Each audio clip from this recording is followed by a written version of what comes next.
Cool.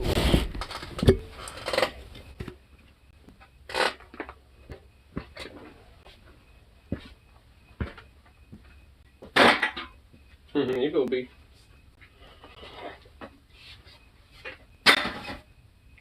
That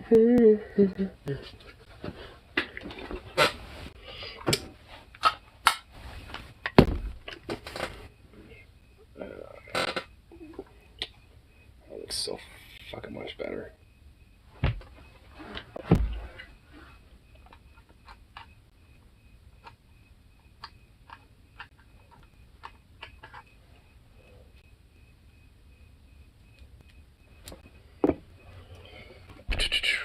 Doc of the Seas McGee's MC. What's up? What's up? Oh, there it is. I might do it. Late night beer diving in the element. Into the element. The element.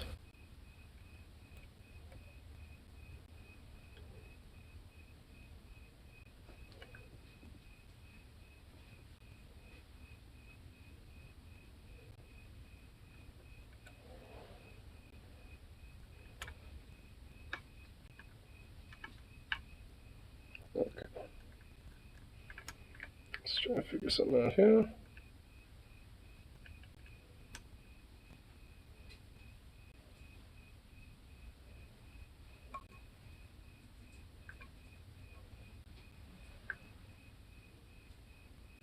Okay.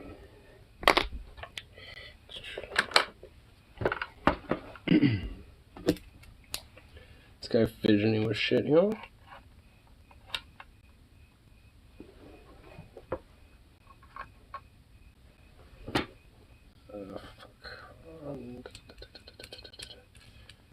That's much better. It'll be my first September midnight dive ever, so I don't think I can resist. I mean, it is honestly really nice and warm out right now. So if there was any opportunity to do it, I would say now would be a good time. Because it really does seem really nice out there right now. I'm not even gonna lie. Where should I put you? There we go.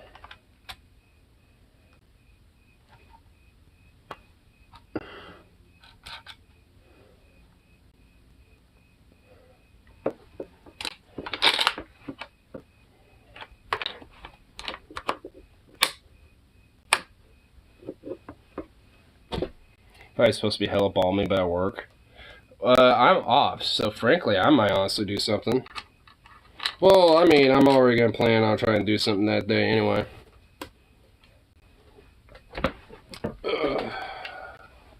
Yeah, let's try that. That definitely needs some adjustments, some massive adjustments. What did I do with that? I'm trying to look for my, oh, there you are. Ball destroying humidity. Ball destroying humidity, ugh, I'm not too sure if I vibe with that. Not even gonna lie. Not too sure if I'm keen on that. Oh my god.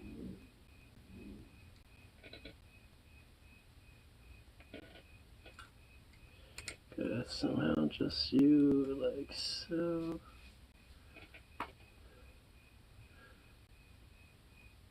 Alright. Okay, I see what I need to do, but before I even do that, I need to lower you down.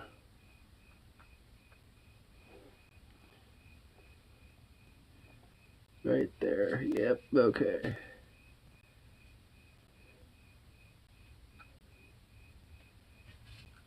Ah, shit.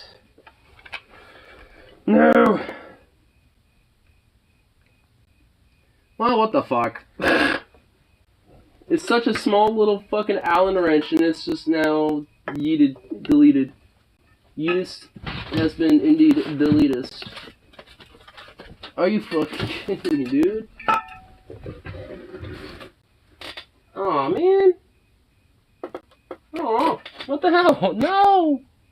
No! This may be the hottest summer in city history.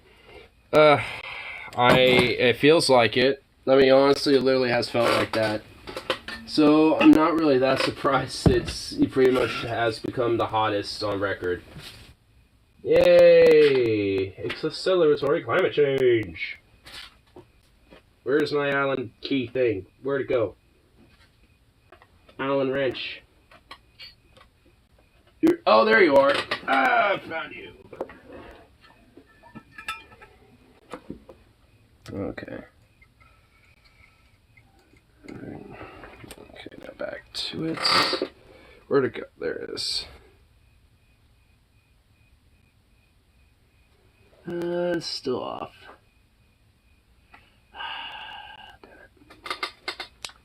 Damn it.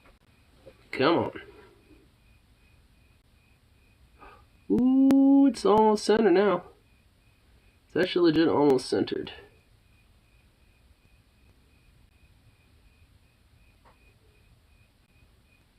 Yeah, right there. If I can. Gonna need to adjust it. Set screws. Yeah. Let's do this.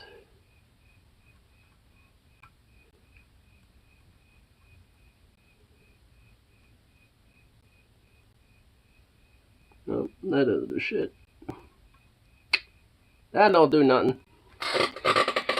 This verse 2018. Yeah, for global warming, free money for fossil fuel overlords, free guillotines to executives. Yeah. I mean, I feel it.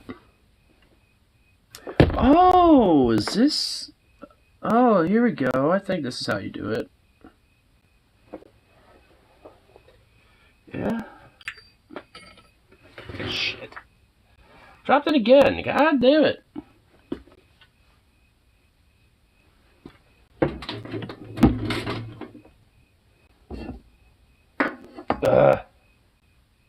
And I found it again. Yeah. Let's see. Alright, let's see what this does.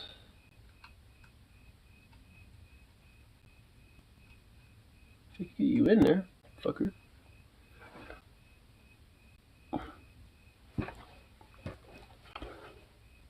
Minus this. Oh, this is left to right. Awesome. Okay. That actually centered it, did it? Oh yeah, it did. Hell yeah. Fuck yeah, dude. Sweet. I was just sighting this little bad boy. That's all I was mainly doing that entire time. And yeah, I got all sighted out. Thank these little bastards. These little bore sights. Now you don't have to like take it out every time you want to fucking try to sight the goddamn thing and take like multiple long processes. You could just aim wherever you're aiming and just do it that way. And plus, this new guard. Oh, feels so nice. It actually feels a lot better too, especially like being able to do this now, or if I wanted to, I could do that, or kind of have it like this. I mean, it's honestly like really nice grip. And it's just solidified the guarantee that this needs to be taken out and mag dumped a few times. Oh, it looks so nice. It's a buildy baby. And I guess I can find out what Hollow Point versus FMJ does too. Buy a bunch of melons. A bunch of watermelons. There's actually a few more melons left over from Labor Day sales, so I'm gonna see whatever's left over tomorrow and just pick like one or like 2 or 3 up. Let me make sure this is turned off. Yep, okay. And plus it comes with a nice cover for my site.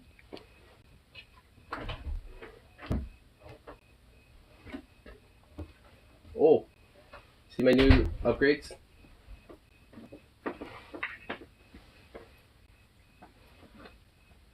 Reflex and lower.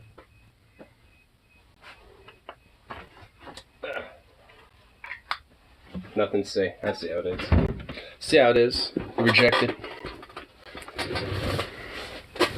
You're getting all the bells and whistles on that thing. think this weekend I'm gonna take shooting at again at some point. Also, the lower handguard came with this little piece, and I was trying to figure out where it goes to, and I don't know what it goes to. I saw like something on the front of it where I think it was supposed to slide in and kind of like add like a pressure point to the where it locks in on the front, but it didn't want to slide in there. So, oh well.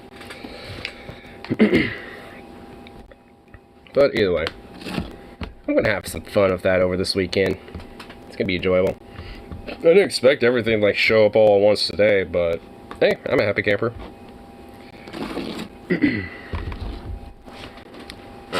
It seems like I know you were having a pretty fun time, Rip, with your rafting, which frankly I kind of wished I was taking part of a little bit. But alas, I had to work, and it was actually kind of a shitty one a little bit, just because it was kind of low staffed. Luckily, pretty slow day, but one of our coworkers is on vacation right now, and he's a closer, so it's kind of SOL, you know, if someone calls in, or if like there's no mid or anything like that, which was one of those days. We only had one cook, and that was it. He left at 5, so no mid until like 7 or 8, so that sucked. I also found out I'm doing fucking cooking shifts from like 9 to 5, and oh my god, I'm not exactly happy about that.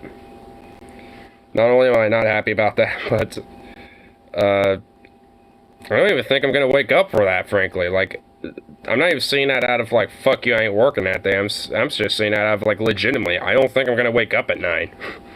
Or wake up at like 8:30 to get to work at 9. Like, that just ain't gonna, I just don't think that's gonna happen. Unless they stayed up all night.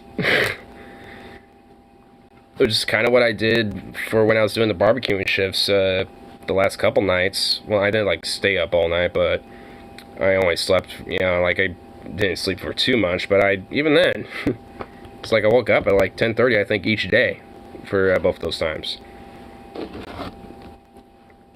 And luckily, they actually needed a mid shift for one of those days anyway, so that actually worked in my favor, not theirs. So either way, it's a little annoying. It's just like don't have like, you know, many people, especially when it comes to closing, and then all of a sudden it's just like, hey, you're a 9 to 5 now. It's like, I fucking close for the most part. What makes you think I'm getting up at like I don't know, it just seems like a little bit of, it just feels odd. Because I've always been doing closings or mid shifts, not cooking shifts. So it's just, it's not like I can't do it. Like, I could definitely do it, but it's like, do they know that I probably am just not going to wake up? Not because I don't want to, but because I'm probably just won't be able to. Unless someone, like, shook me up or something. And then they're going to get a barbaric, like, chimp, like, primal status, like, rage out of me at that point. So that's not a good idea. I'm going to have to let my manager know, be like, can you be willing to be okay with the fact that I might legitimately just, like, show up late that day? Because I ain't gonna wake up, probably. Or if so, switch me around. Like, I don't mind working early, but not fucking 9. I'd prefer not. But if I have to, I'll try, but I'm not expecting myself to fucking, you know, be doing that. Or at least very well. Oh shit, a little clogged.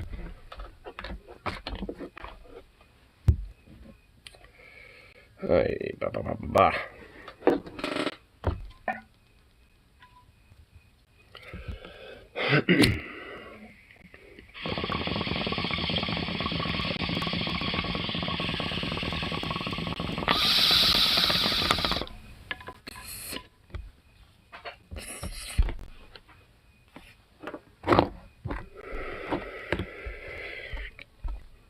Anyway,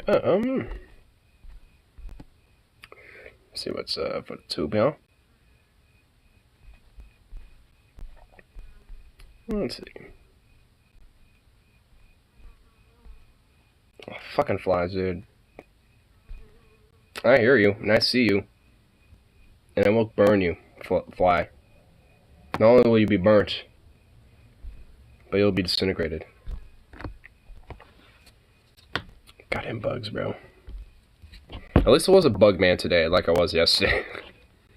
Fucking praying mantis and like little bee flies and shit flying around and getting on my ass.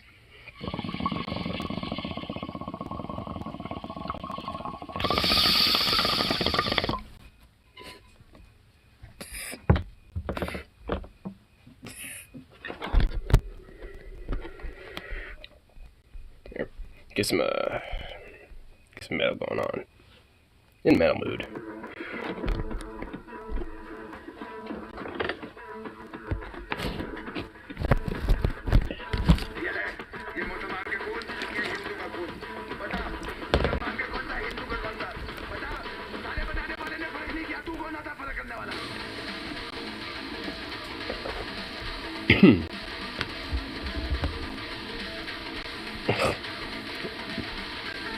Liz Truss speech? Who is this fucking Liz Truss lady? And why do I keep seeing her name around? Is she like the new Prime Minister of England or something?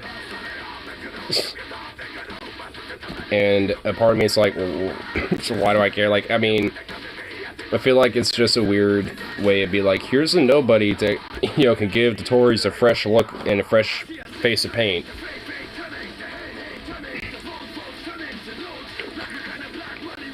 But, I don't think it's gonna work out.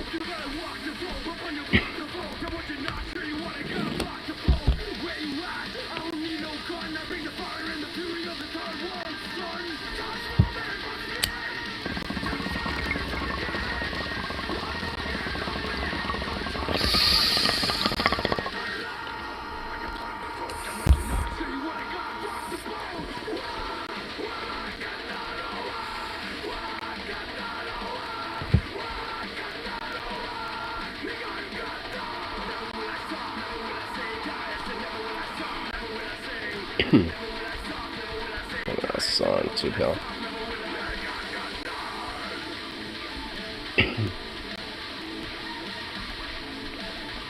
Trump says he'll pardon fucking January 6th rioters and insurrectionists. How can he even do that? He literally can't even do that. Like, what, he's just gonna just waltz in the riot house again, just be like, yeah, I'm just gonna pardon them.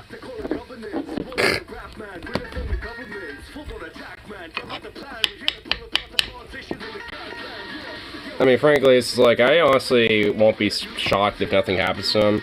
But at the same time, I won't be shocked if something does happen to him. Because frankly, I mean, it's just the shit that's, you know, surrounding him and with those, like, secret files that were secured via the warrant. I mean, it feels like there's gonna at least be something that comes out of it. I just don't think it's gonna necessarily be anything that, you know, would be precedent setting or be something that would fundamentally change, like, how, like, you know, U.S. presidential elections or presidential politics go. If anything, it'll just be kind of seen as a big hiccup in America's politics. Not like its entire existence is like that anyway. Just hiccup after another hiccup after another hiccup.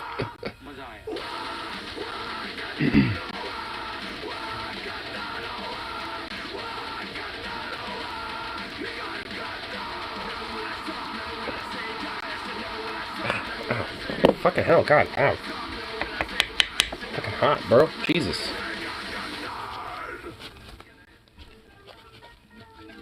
God damn.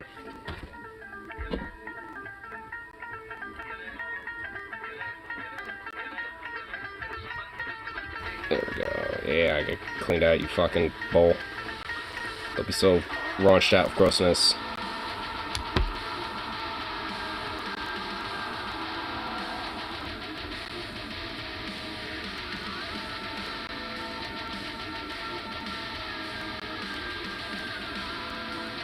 There we go.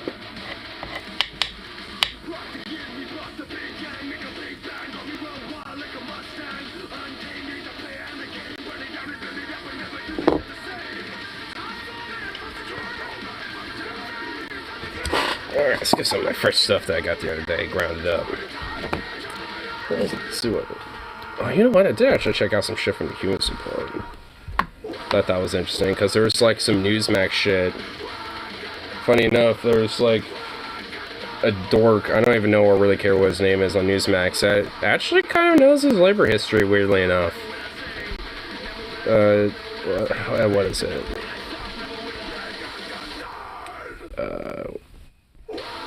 Where'd it go? I know I saw it. Or was it I think it was, oh wait, no, it was Rational National. I get those two mixed up sometimes. There it is. Hilariously slams Labor Day. Newsmax host hilariously slams, yeah. Anti-day work, anti-day off work. Newsmax host hilariously slams, like, yeah. Yeah, that's it. Yeah. I mean, I'll give a general gist. The dude basically is just like, well, it's like this is basically just a day for people to try to have an excuse to not work. So, I myself will be out here working for you to give you the real story.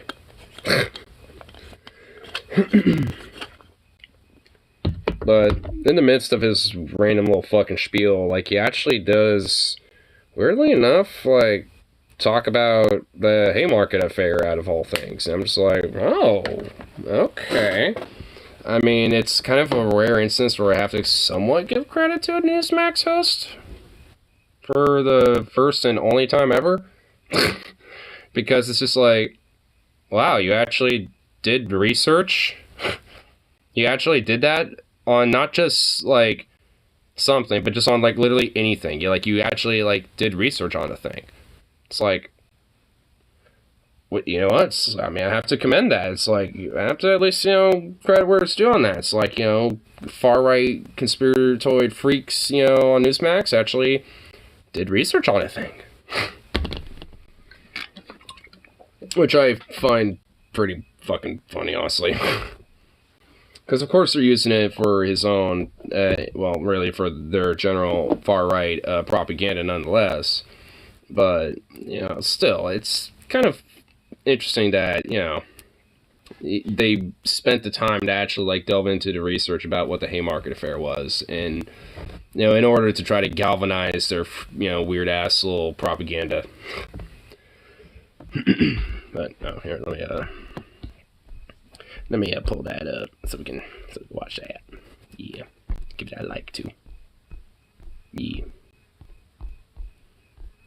Became a holiday as a payoff to the organized crime / labor unions.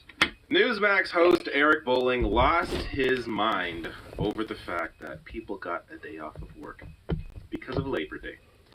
He didn't, though. Me neither. But that's how we got this amazing segment. So I'm going to show you this and break it down. And you know what? I got a bit of a defense of Eric Bolling here at the end. You will see.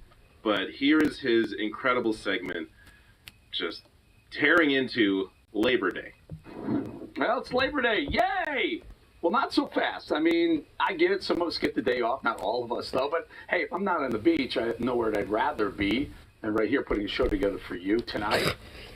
Hey, you're not special there. What was his name? Eric Bolling? Bowling, dude. Yeah, I'm gonna, go bowling, because Eric Bolling. I mean, whatever. Like, dude, I mean, hey, there's plenty of other workers that have to work on Labor Day as well there, buddy. Like, I mean, the whole day off thing is more or less for, like, the public sector, for the most part. And I guess anyone that happens to be lucky to legitimately have a day off that day in the private sector. I wasn't, but, hey, I guess you weren't either. But that's just kind of the luck of the draw sometimes. Maybe you should probably, find your boss to be like, hey, I want this time off. So you can celebrate it or whatever the fuck. I mean, I don't know. Just seems kind of like a silly thing to just basically, like, cry about. Like, meh. A lot of you are not working, but some of us like me have to. Because none of you other people are working.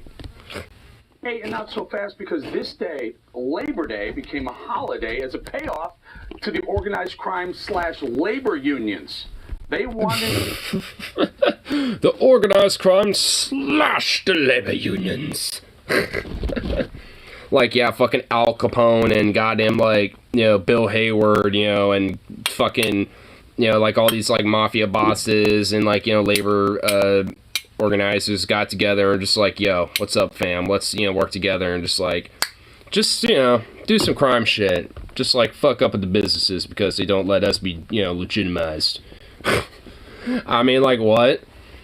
I mean, frankly, I mean, when it comes to the history, I mean, I'll just get the whole mafia point out really quick before we really fundamentally debunk it anyway.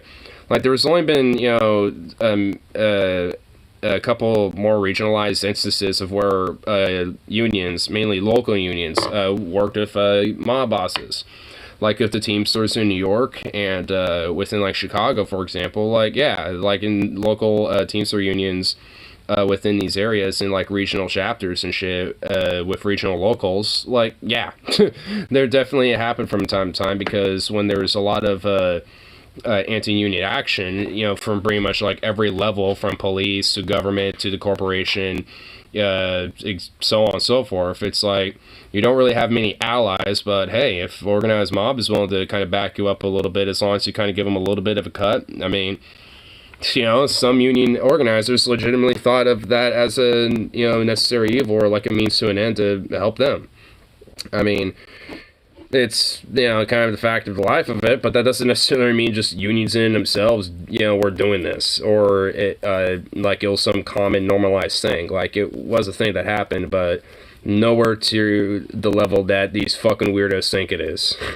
Like, it was a lot more of a regionalized thing, and it was more or less, you know, a way to help the unions kind of try to get their objectives accomplished, while, you know, the mafia gets a little cut so they make a little money off of it too. Month of May at first, and May 1st actually, also known as May Day, a communist holiday celebrated in much of Europe. A communist holiday celebrating communism, socialism, statism, as their day off.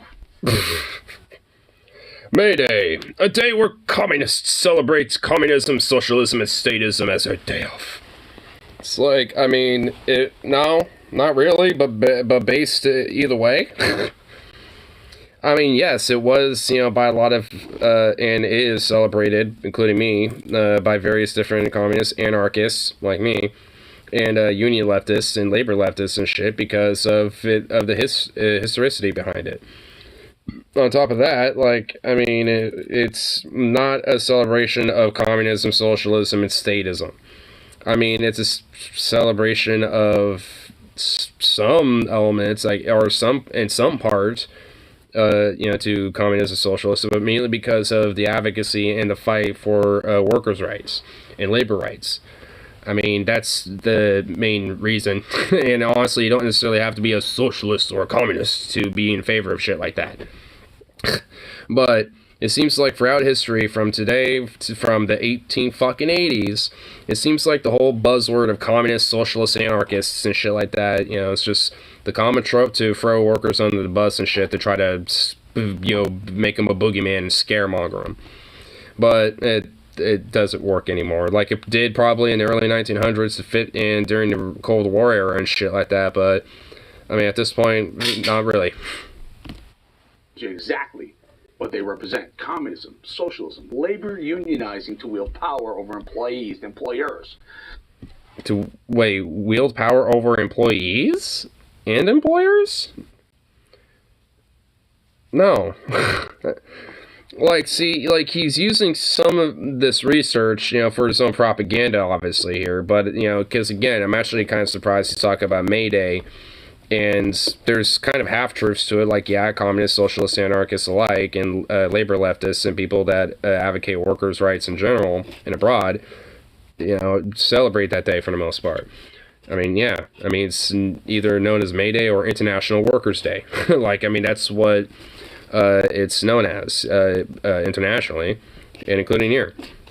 So it's like that. It's basically using that as a guise to just, like, you know, use whatever definition of those said buzzwords that they want to use, and just basically say that's what the day is about. Like, oh, it's about communism, statism, and, you know, usurping power, you know, against you and your employer, and blah blah blah blah blah. Even though what it really actually is about is exerting power of the employees, you know, to the employer.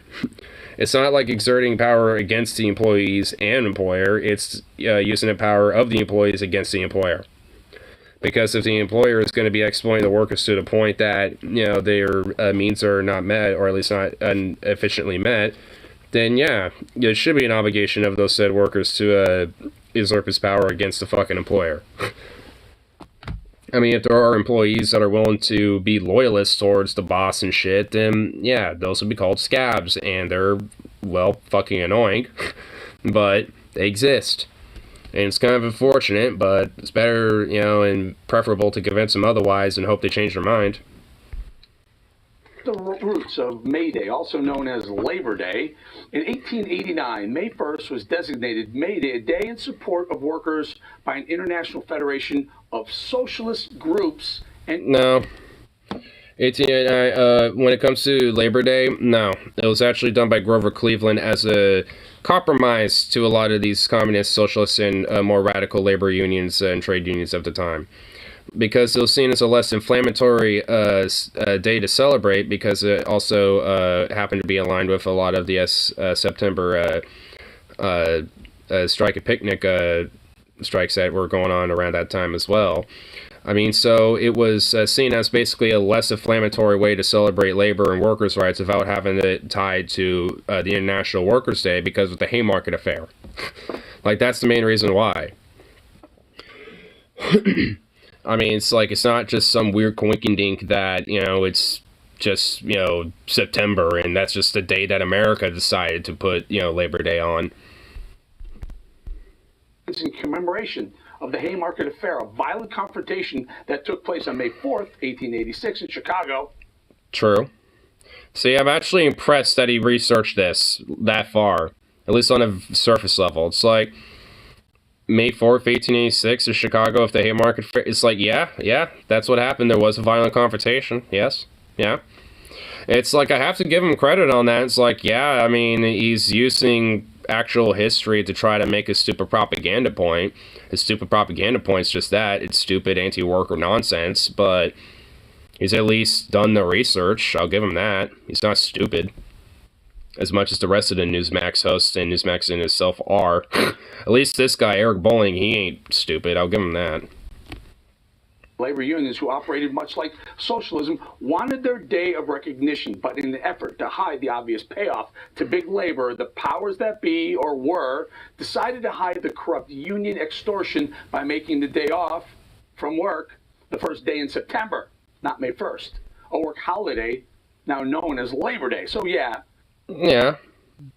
Yeah, that's, like, because of Grover Cleveland, a more conservative presidential administration of the time, and a more pro-capitalist business type guy. Yeah. I mean, that's true. Like, there's nothing wrong with what he just said there. Took the day off to celebrate the labor unions, their corrupt history.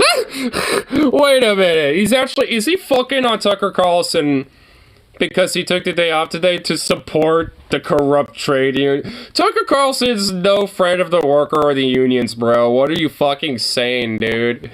I mean, see, this is where his propaganda is ridiculous. Like, I mean, what? He's trying to paint Tucker Carlson as, like, a pro-union, trade union guy and an advocate for them. Fuck off. Like, no, dude. Not even close. This guy's just as much of an anti-union fucking, like banker thug as much as you are there, Eric Bolling. I mean, he's just a more suave type of propagandist than you are. You're just going old McCarthyist style about it. Doing your research, nonetheless. I mean, you're showing that you're at least smart enough to do that. But still, I mean, you're still thick-headed enough to still using, like, Reaganite style fucking rhetoric and shit about it. Or at least Tucker is smart about it. But nonetheless, I mean, you're all just cut from the same cloth, just different parts of the cloth. And family origins, and yeah, he's replaying some old interviews, but I thought we should be here for you with a brand new show. All right, so I'm going to get to a bit of history, and I'm also going to show you maybe a different position from Eric Bolling a few years ago when he was working at Fox News. But before I get there, look, in his defense, if he truly hates, as he says, I believe he hates unions, he hates communists, he hates socialists. I don't believe that. That's why I think he's at least somewhat smart. But I think he uses that intelligence for this McCarthyist-style shit. Because that's what he's about. Basically pushing, quote-unquote, anti-communist type of fucking rhetoric and shit. I mean, which also by proxy would be like anti-woke, fucking anti-democrat, anti-liberal type of shit as well. But, you know, because, I mean, it's all basically under the same branch with these fucks. Because, like, even back in the old Red Scare of communism and shit, which are really actually, like, 2 or 3 different Red Scares. From the early 1900s, during World War II, and throughout most of the Cold War. And a lot of it was just basically, like, you know, blacklisting, censoring, and fucking cracking down on people just who even were not even remotely close to being communist or leftist in a lot of cases, just on the virtue because they had, like, some tacit, you know, agreement with, like, unions or workers' rights or some progressive idea of the time, or just happened to be not liked or fond of by some of the more influential figures of the time. Like, you know, like Walt Disney with the Disney strikes that we were looking at the other day, last night, with, like, a lot of these people who stood in solidarity with a lot of these Disney workers on strike, just on the virtue of them doing that, they were basically blacklisted and labeled as communists just because of that virtue. And if they didn't do that, they wouldn't have. I mean, but just because they associated themselves with a bunch of Bolsheviks, all of a sudden, you just become a part of it. You know, just by proxy. Even though maybe ideologically, you know, in a lot of ways, you probably don't necessarily agree with them. But at least when it comes to those workers' rights, though, yeah, I mean, they did. But that's enough to be called a commie, including today. Same shit, different day, I guess, right? He's being principled by not taking the day off and actually working Labor Day, while Tucker Carlson also hates unions, hates communists, hates socialists, yet he took the day off. So in Eric Bolling's defense, I mean, that's kind of also to my point. Like, I mean, because just even the most slightest virtue that Tucker Carlson took his day off on Labor Day and just did reruns of some interviews or whatever the fuck. Like, that guy Eric Bolling basically, not like outright, but pretty much labeled him as an associate and friendly and influenced by trade unionists and communists, basically, and crime syndicates. Like, he basically, that's essentially is what he implied by saying, it's like, oh, staying solidarity with these trade unionists, blah, blah, blah, you know, having a day off, rehashing stale-hold interviews, blah, blah. You know, it's like, that's what he's implying. He's implying that he's like a dirty commie that's staying in solidarity with the dirty unions or whatever the fuck, even though he's also just as feminist about them as you, just far more, you know, oracle about it. Actually is putting his money where his mouth is.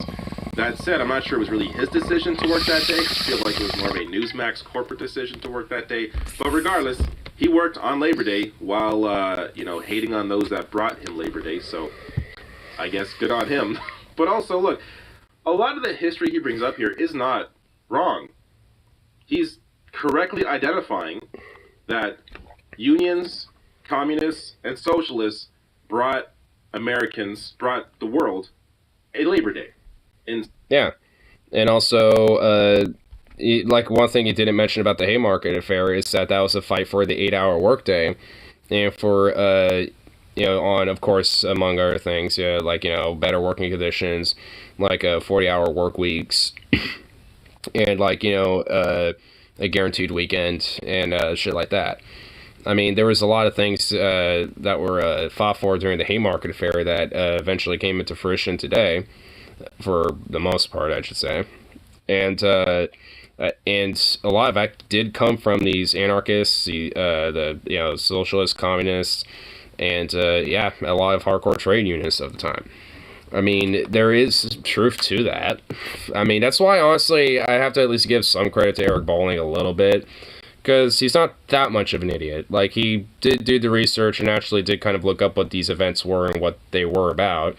He just was skewing it for his propaganda.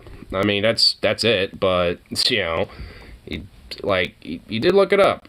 I will give him that. He probably did a quick Wikipedia cursory glance at what the Haymarket affair was and what Labor Day was, and just went from there. But you can get a general synopsis of Labor Day and the history behind it, and and like the difference between that and May Day / International Workers' Day, and also the Haymarket Affair. Like, you can get a general synopsis on Wikipedia about those things. So, this is not wrong. This is correct. Yet, just the weird thing is he's framing it in a way as, you should be angry about this. You should be pissed off at the unions. How dare these communists and unions give us an 8-hour workday? What's next? 4-day work weeks? That they gave you this day off. Not to mention, when I get to more of the history here, weekends, child labor laws, workplace safety laws. Like, to get angry about this? What's the audience here? Who's the audience for Newsmax? I have to imagine it's mostly retirees. Yeah. Honestly, like, most of Newsmax either has to be like retired old fucks or like weird conspiratorial, like, mom and pop business owners and shit that are running like some business or whatever the fuck, but also basically happen to be like margarine or green levels of insanity. Like, those are pretty much like the only two that I can really think of. Or just like wino housewives that, you know, just have nothing better to do than have Newsmax in the background and shit because Fox is not radical enough for their boring ass. So it's just like, I mean, there's like only really 3 options on that one. Like, beyond that, like, really ain't got none. Because, I mean, like, even on the right, like, I mean, there's been times where, like, more mainstream commentators, like Ben Shapiro, have criticized unions, and at least, I remember, it's at least, like, a year back or something at this point, but there was a Facebook video that was, that Ben had uploaded there, basically shitting on unions. Obviously, I had it on YouTube and elsewhere. But, especially specifically on Facebook, though, there was, like, predominantly more comments being like, hey, actually, you know, it's like, I generally agree with you, but the fact that I actually am in a union because I'm a trucker or I'm in a steel mill or whatever the fuck, you know, is actually, you know, better than some of my non-union counterparts. Like, it's actually a good thing. Like, what are you talking about, bro? Like, he kind of clapped back a little bit. You know, there's people that kind of clapped back against that, just being like, wait a minute, what? Like, you're wrong, bro. You're wrong, Ben. I mean, Ben Shapiro's wrong about everything, but, I mean, at least when it came to that, when is Harley fucking posting? God damn it.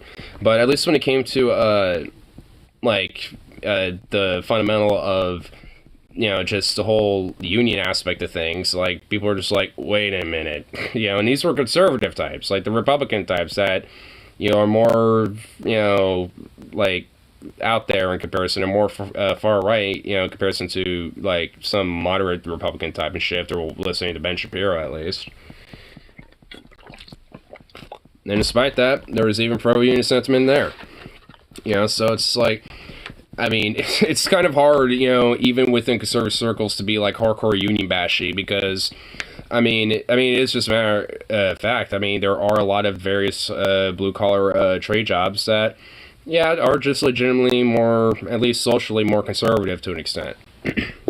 I mean, that doesn't necessarily mean that, like, you know, these people are all, like, hyper-conservative types and shit, but that type of, you know, ideology tends to be more predominant in a lot of these fields, like, you know, being steel workers, or, like, any type of mill worker, or, like, lumberjacking, or whatever the fuck, like, you know, or trucking, you know, and these are going to probably have a little bit, at least on social views, probably more conservatively ideas, you know, around in that industry. But, I mean, just because of a lot of various aspects of their workers' rights and their conditions as workers, I mean, like, a lot of that labor solidarity and a lot of the more left economics of things, you know, kind of tend to bubble up more in surface, especially in their own self. I mean, that's just, like, the one thing that really needs to, like, be tapped into, that I think can help, you know, build more of a bridge towards being more even socially progressive in those type of industries, because there's a lot of people that I know are definitely, even in my own workplace, are somewhat socially conservative, but, you know, there's been other ideas where they're probably more like fence riding on when it comes to social views that, you know, they've had their opinions change on over time, and if that's the case, then, you know, other ideas, you know, are likely to change too over time if discussed enough. So, you know, it's just about, like, you know, especially if you're in those industries, you know, just chatting up with people, you know, like, maybe every now and then getting a beer at the bar after work shift or some shit like that, just shooting the shit, play some pool or whatever the fuck. I mean, because those type of things, you know, are just, you know, kind of a part of that, like, kind of working class culture of shit. Like, I mean, it is kind of a working class cultural thing, you know, for, not always, but for a lot of, you know, people, once they end their shift, dude, hit the bar down the street, and maybe, you know, if they got pool tables, play some pool, fucking darts, fucking whatever the fuck, just hang out with their, you know, working buddies and shit. Maybe meet with their friends a little later after that, just random shit like that. That's what I like to do from time to time. I don't know, don't recognize that they benefited from these things as well when they were working. At this point, don't care at all because they're retired. I don't know, but like, how can you possibly vibe with this idea that you should be hating on Labor Day, hating on a day off work, when Americans are some of the most worked people in the world? And I'll get to a bit on that in a second as well. But first here, look. I mean, a little kind of. I mean, yes, but no. I mean, yesn't. We're one of. Which I guess he did say that. But, I mean, honestly, I would argue that people like Japan, China, and like some of these global south/developing nations, you know, that have far less worker rights regulations and working condition regulations and shit like that, I'd imagine that it's worse. Like, it is just fundamentally worse. Like, there's just no fucking beating around the bush about it. Just hilarious. Labor Day equals anarchy, as Jason Campbell read. Right, so you're hating a day off to own the libs. And, you know, it's also worth mentioning, there's two moments in this segment, or I mean, there's several, but two stood out to me. At one point he says, labor unionizing to wield power over employers. As if he caught himself saying employees when he meant to say employers, because of course unions are not to wield power over employees, over the worker. Yeah, I mean, I kind of caught that, and it didn't even sound like he was correcting himself. He said, it sounded like he was saying employees and employers. Like, he was saying both. Like, it was like he was trying to imply that it was meant to try to wield power over both. Like, you know, you have, like, these outsiders, you know, they're trying to come into your workplace and essentially, you know, have like this ruling lordship over you and your employer. You know, that's kind of like the idea that he's implying, which is not the case at all. Like, it's basically just taking whatever authority and lording that is going over from your employer and just bringing you to a level surface so he's not lording over you, but he actually has to meet you face to fucking face. I mean, because the whole point of the union is to use, you know, the collective power of those workers that are being lorded over by the employer to bring them on a more even playing field. Like, that's what it is. Like, I mean, I don't think he was, you know, he made a slip. I think he actually was trying to imply that it was like, you know, something that was meant to be, you know, dissatisfactory to both ends of everything, which is not true. A voice and wield power over employers who have all the power in a workplace unless there is a union. Yep. Again, who is this? And even then, like, for the most part, the employer still has more of the power than the workers do still. Just saying, by the way. Because, I mean, just because the workers do have the union, you know, it doesn't mean that the employer still has, like, you know, a little more power than, you know, that, you know, in some way. It does mean that it's a lot more weaker, but they still have a power to outsource that factory or close it down or just lay off half of you, you know, for various different things and shit, or whatever the fuck. Like, I mean, there's always going to be some way that, you know, is going to be, you know, trying to fuck with you, and especially with unionized workers and shit. Like, to this day, companies are always doing this, and especially very predominantly of places like an Amazon, Starbucks, Walmart. I mean, hell, even with my company, but a lot more slippery and snaky-like, too. Because, I mean, you know, a lot of the grocery stores with our company are all predominantly unionized, especially in the PNW. So, they can't necessarily just close the stores down, you know, especially if they're a grocery store. I mean, that's, you know, gonna cause a lot of hoopla even within, you know, like the local communities in themselves. Not just, you know, the workers working there. So, they can't just do that. But what they can do is, like, you know, fuck with your wages a little bit, you know, make it so you're not a journeyman when you should, make it so, you know, your hours are cut so you don't necessarily get the benefits that, you know, are fought for in the contract, or, you know, whatever the fuck. There's always going to be some way to make sure that you get the least out of the advantages of a union and basically try to cut as much power from it, because at the end of the day they do have a little bit more power, but that's also fundamentally the point of the union too, is to keep that in check. Whenever they try to use that power, whatever power is available to the workers in that way, is to try to keep it in check. Even if it has to be a long ass fucking like back and forth that is always consistently fucking annoying and ridiculous and frustrating. Because especially when it comes to wages and and those type of things. So when it comes to my work, I mean, that's always been a fucking thing, back and fucking forth. Not just with me, but with so many fucking people, and it is goddamn ridiculous. This anger. I mean, it's just like, I know why they fight so much about, but it's like, I mean, especially when there's consistent pressure from so many different, like thousands of different workers, you would think you would at least like concede even a little bit, even if you're still scalping a little bit from the barrel, at the bottom. Like, I mean, at least concede something, so there's like people like me are more placated. I mean, I'd still want to get the most of what I can out of that shit, but fuck, I mean, something. Like, I mean, you want to keep your workers happy so you don't have such hyper understaffing issues, right?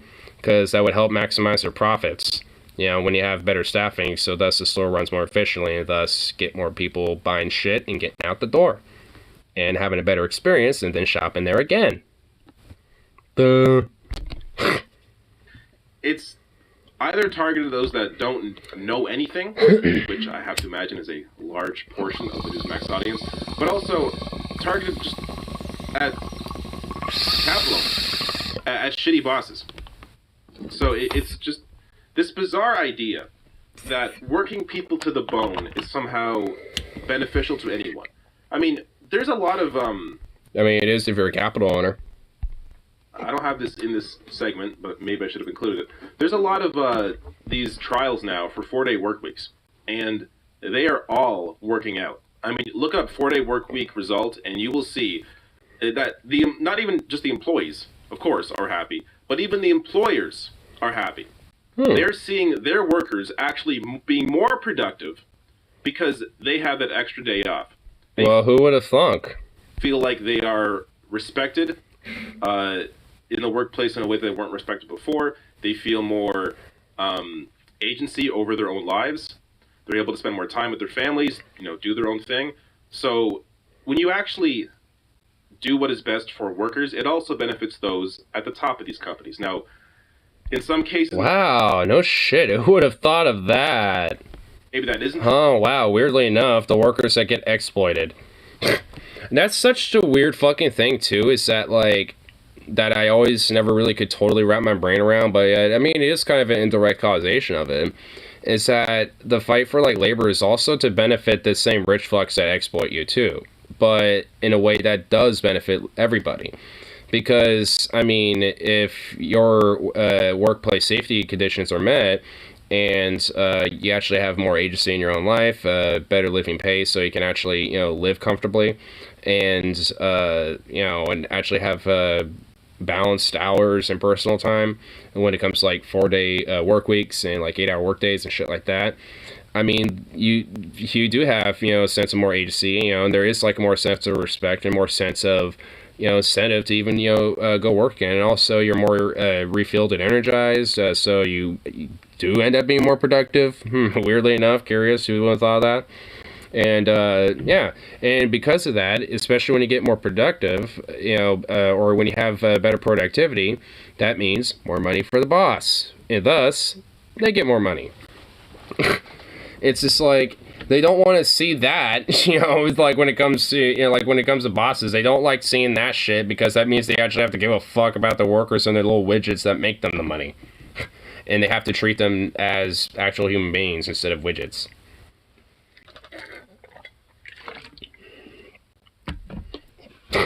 I mean, if only, but alas.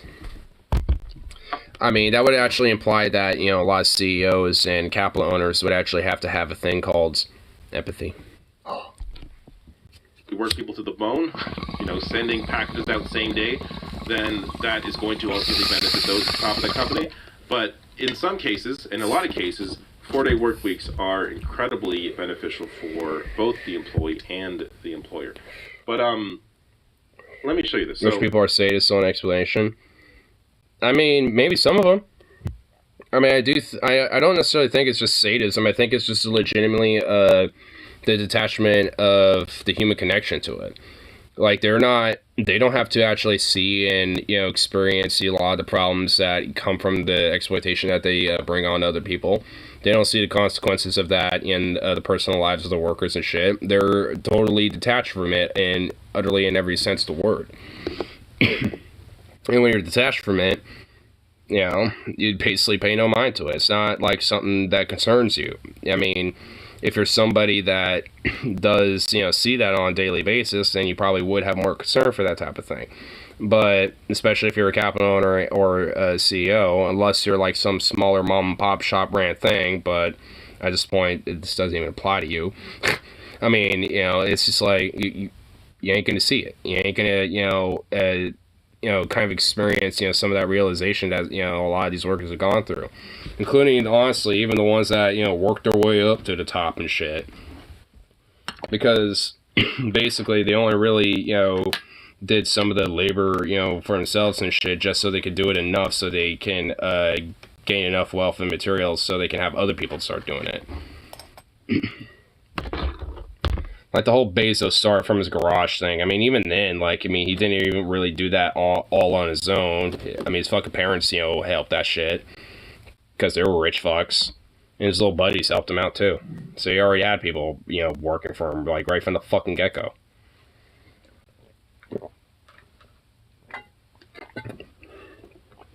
Like, there ain't no rags to riches of that son of a bitch. Talking to late night skinny dipping MC. Oh, how's your skinny dipping? Water's fabulous tonight, like holy shit. Ooh, good stuff, dude. Nice.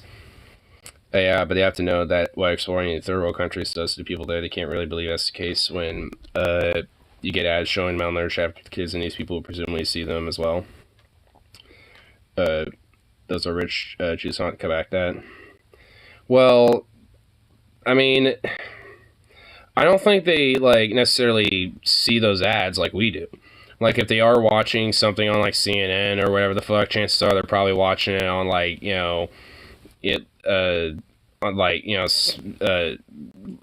online or on their phone, or if it is on their TV, connected, in a way where they don't have to see ads. Because, for them, it's why would they? I mean, all the stuff that they want, they can just easily find and order, pretty easily just by asking their accountant, hey, can you go look this thing up for me? I really want it.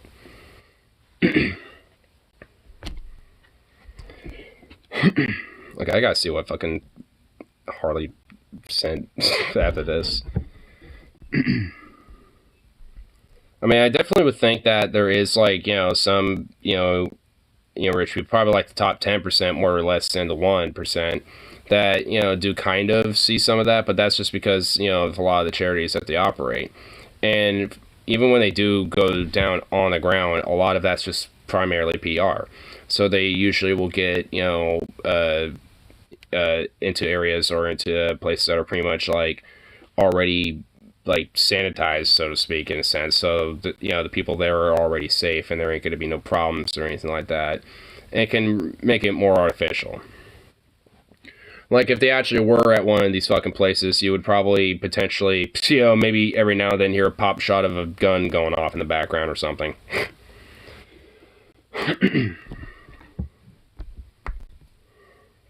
Other videos as well, but this is from the Economic Policy Institute. As union membership declines, income inequality increases. So this is union membership and share of income going to the top. Well, we've seen this before a couple times, but yeah, just a nice reminder. But it's just weird. It's as if the decline of union memberships does mean that more wealth inequality increases, and also more of that wealth goes to the top. Weird. Who would have thought? 1917 to 2019, showing you that even if you are not Can it not be hot anymore? Okay, thanks. I know, dude. Seriously, I'm getting sick of it. I want to wear jackets and hoodies and shit, bro. Instance of unions, of higher union membership, benefits all workers. because it sets a standard for what is acceptable in the workplace. Yep. In terms of wages, in terms of workplace safety. So when you have more unions, everybody benefits. And you see that here, and this goes to 2019. In the past couple of years, we've seen more of a resurgence in terms of the push towards unionization. You saw that with Amazon. You're seeing that with Starbucks. There's like over 250, I think, now. Starbucks pretty much locations that have voted to unionize.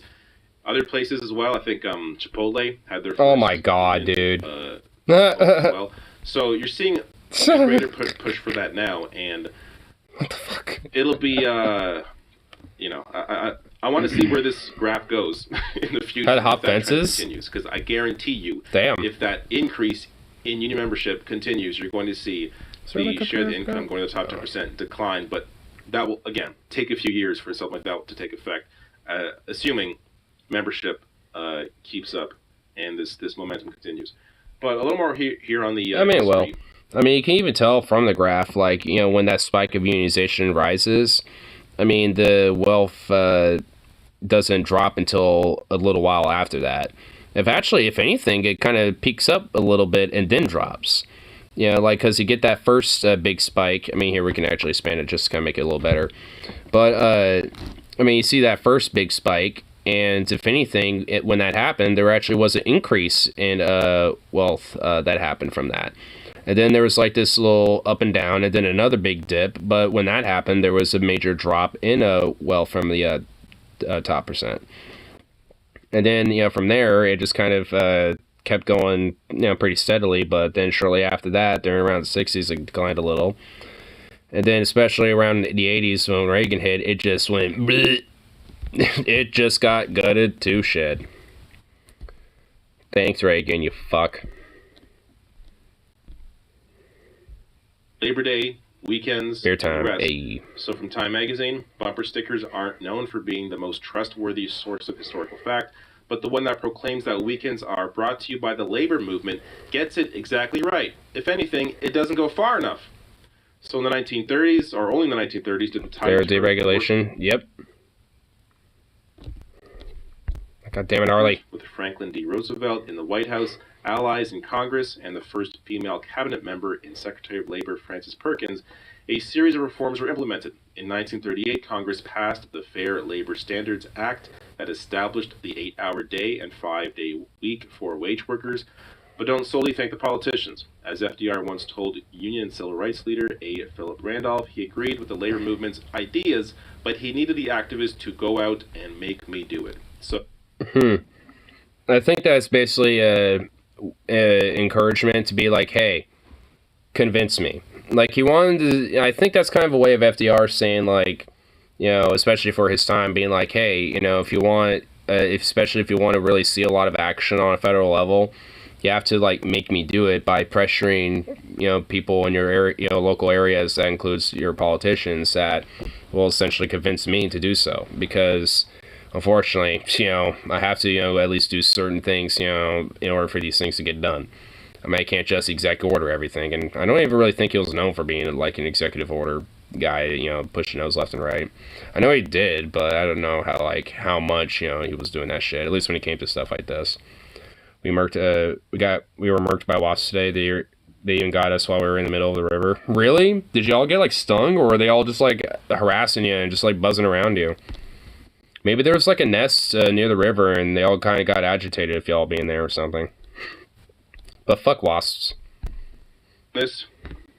But all history showcases that none of this would have happened if it weren't for unions, communists, and socialists. Look, I got stung once. Alright, they're just harassing us. Well, I hope it didn't hurt too bad for him. Oh shit, what the fuck?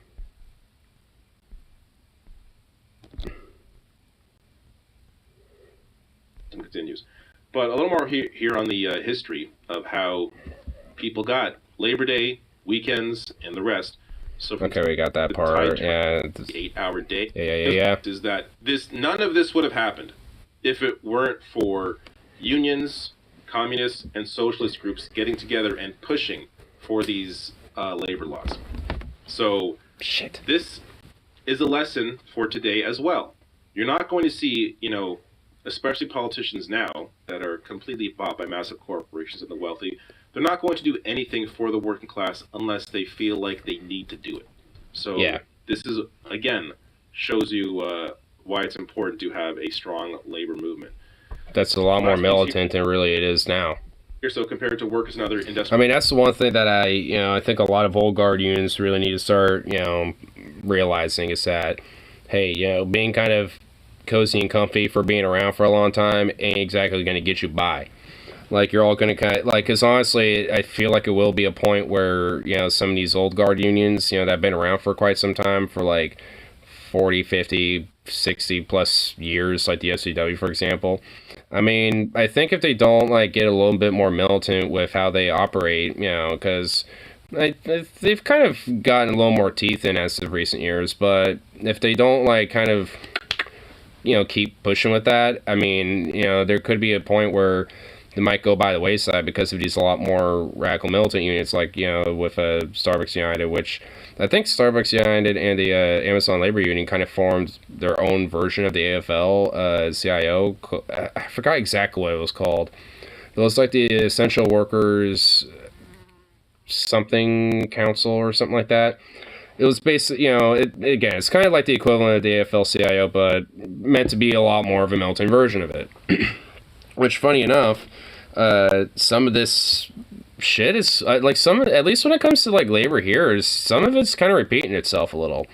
Because back in the 1800s, when the Knights of Labor were a thing, they became defunct because of the AFL at the time. And it was because, like, there was a little bit of a back and forth because a lot of them, were kind of, like, competing in similar industries. And basically from that, there was a little bit of, like, a back and forth of what, like, like what their unions, represented, what they were fighting for, and this and that and shit. Which over time, I think due to the lack of the religiosity that the Knights of Labor had, because they were founded by Catholics who were, despite being Catholic, were very egalitarian with how they represent themselves, and the AFL essentially kind of took that, but not so much of the Catholic symbolism around it. Which I think, did help them in a lot of ways, which kind of, especially by the time, like, the 20s and the 30s hit, made the Knights of Labor essentially defunct. But also, during, like, the 1900s, like the 1900s into 1910s, like the IWW was doing kind of the same thing with the AFL at that time, where those two were kind of competing. But due to some more failed strikes that happened around on the East Coast during, kind of around the time the Great War was going on, that kind of tarnished some of the IWW's, view in a lot of workers and shit, and thus didn't really get as much of a startup and shit. Though a lot of them were around, especially like some of these more proto like IWW founders were around during the Haymarket Affair, like Lucy Parsons and like Elizabeth Guthrie Flynn, Bill Hayward, and a lot of them were the main founders of the IWW. So, I mean, there's a lot of crazy but really cool, complex history when it comes to labor, especially during, like, the 1880s to, like, the 1910s to the 20s and 30s and shit. That is honestly really fucking cool. Especially when it comes to kind of a lot of the back and forths and the politics within all that type of stuff that were going on. Because it's kind of the same stuff that we're going to probably start seeing in the future of, like, some of these newer unions and some of these older unions. Like, because I kind of feel like that is probably going to happen a little bit. Because honestly, especially with the AFL-CIO, there legitimately is, like, some sussy history, especially with the Bandana Wars. Like, there's, I feel like there's, like, some legitimate things about, like, some of these older units that probably have some, history behind them that probably wouldn't be as, like looked up upon, especially with people in this up-and-coming generation and shit, where they'd probably want, like, a new, fresher, more radical, different union, to kind of up and come, with that. Which is kind of why I think, some of these, older units probably should, kind of catch up, in a sense. Especially if they really want to, kind of get some of their teeth back. Because it's not like I don't want them to go away or anything. I just want them to get their, like I said, get their fucking teeth back and be bullhearted just like these up-and-coming ones that are, starting up.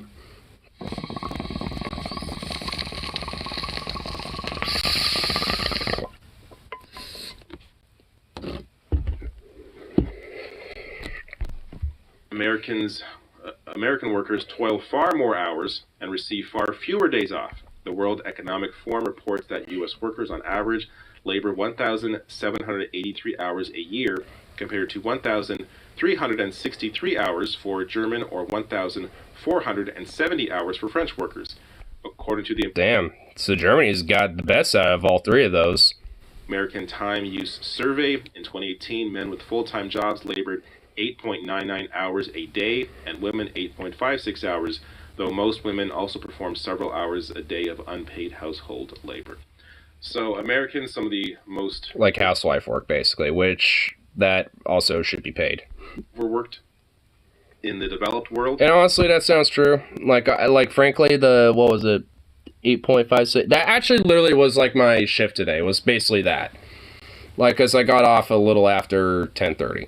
So yeah, that's basically what I worked today. Was like 8.56 hours.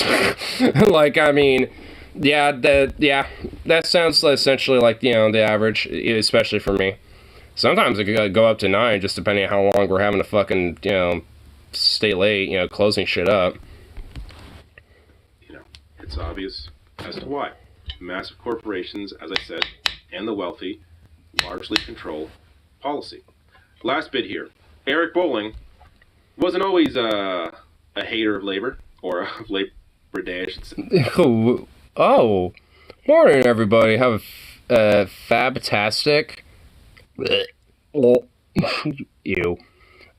A fantastic Sunday. And enjoy the continuation of your Labor Day weekend at Fox News.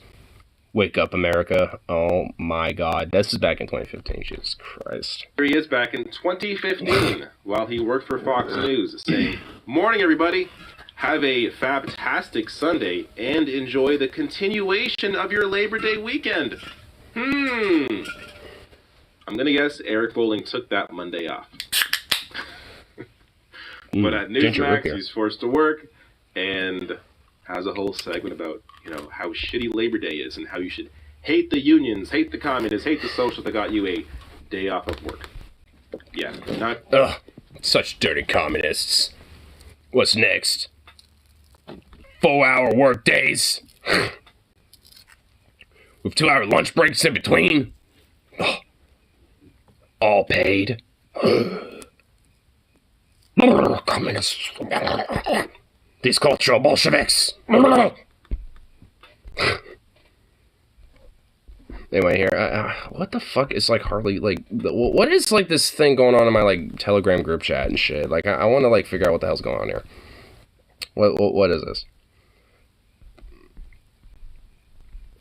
My fleet of battleships.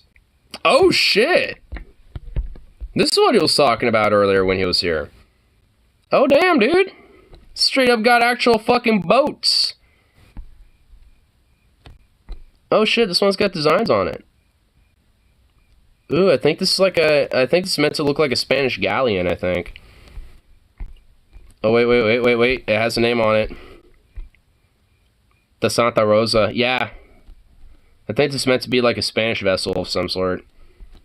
Dude, that's fucking awesome. Dude, those are fucking cool. If I were to get something like that, I'd totally have some battleships or some shit. Actual, World War II style ones. Or a Civil War ironclad or something.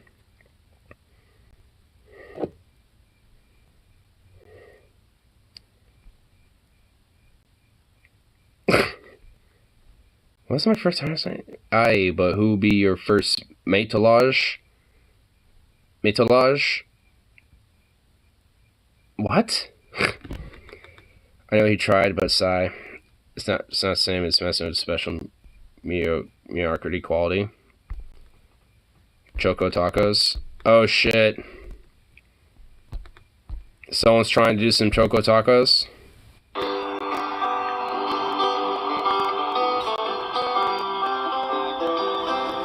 Okay.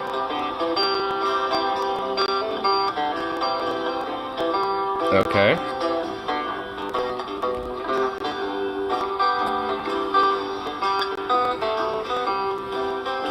Ooh.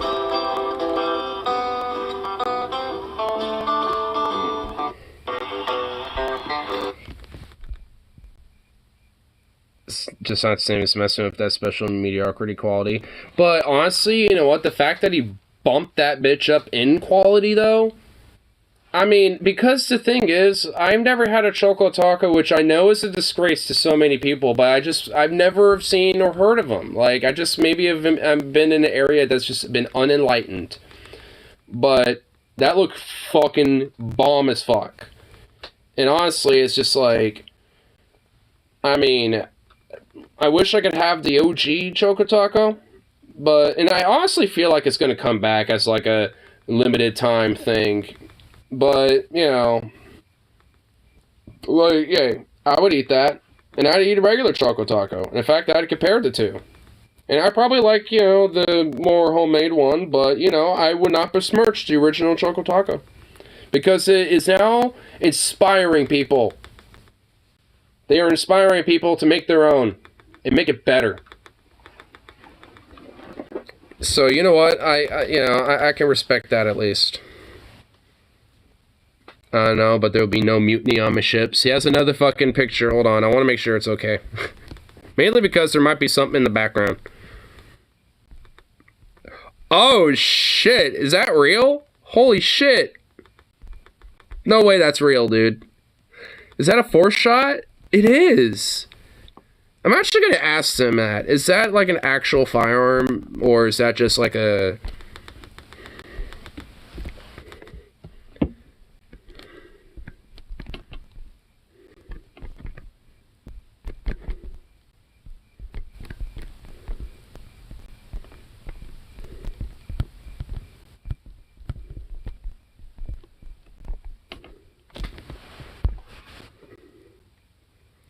Yeah, well, I want to confirm if that's real or not, because, dude, if that's like, you know, it's a pellet gun from the beach, camping seagulls.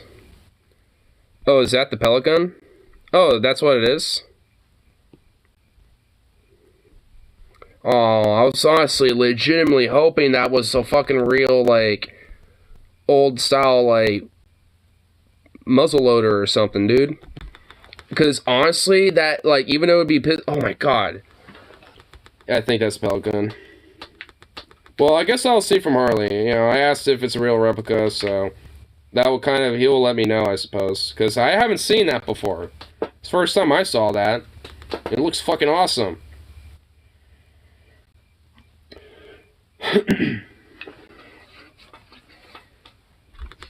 There, he was typing something, so about to see what his response is.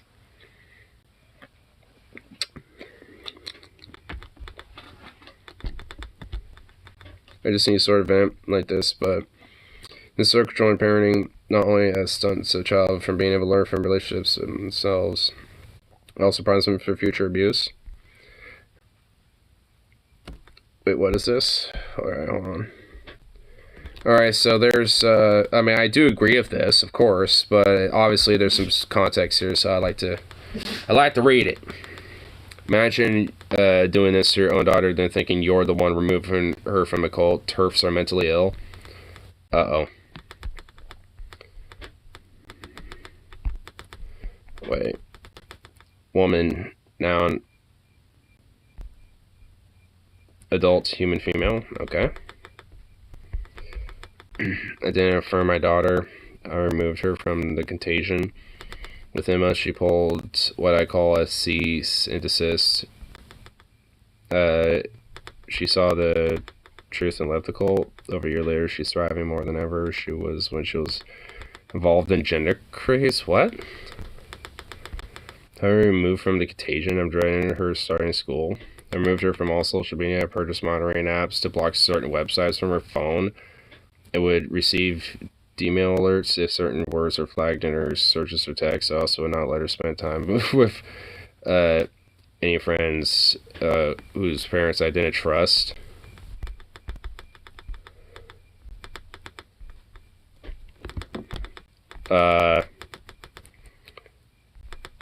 Like, honestly, that cease and desist should have happened, and frankly, like, this poor kid needs to, like, get away from their fucking parents. Like, parents like this are psychopathic, and frankly, like, parents like this ought to be dealt with, in the words of Paul Zigo from his Onion Nuggets last week. Just, you know, take the parents, sterilize them, you know, make sure they don't have, you know, like, any legal ability to be around children ever and ever again. And their trans child can, I'm assuming if this woman is saying that just, you know, reaffirmed my daughter, I'm assuming this is this is a trans man. From the context, that's what I'm assuming. So I'm hoping he, you know, actually has parents that give a fuck about him. And just, you know, fucking, like, you know, actually uplift and make sure that child actually has a better upbringing, you know, and can hopefully, you know, be able to overcome the traumas of this bullshit. Just put him in my Smileville ignore. Well, first I have to kind of break them into gulags first. I want to make sure they can't escape your Smileville. If they escape Smileville, then, you know, we don't want that. I gotta make sure they're broken in first.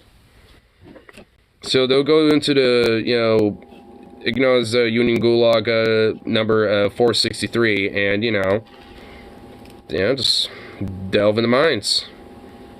And the unit part of it is actually the security, not the workers, in that case. You know, so the security and the guards are all, like, you know, happily very unionized, but, you know, those same union workers are also going to be doing union busting on the, you know, gulag miners, because, you know, they need not apply.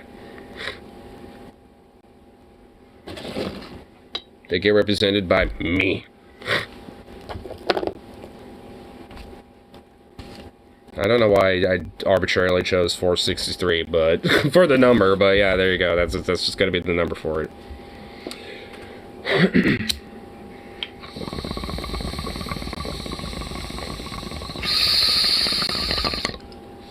No frowns in this town. Yep. See, they can frown into gulags. But if they're not exactly, you know, up to ship shape and willing to, you know, listen, that's where I break them. That's where that comes in handy. Yeah. This happened to me, less so tolerant of controlling abuse from a partner, because you learn, well, they do it because they love me, instead of standing up for yourself and your own autonomy.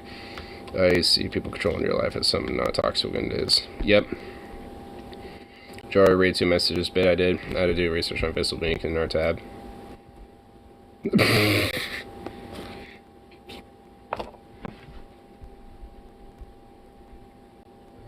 Bunts.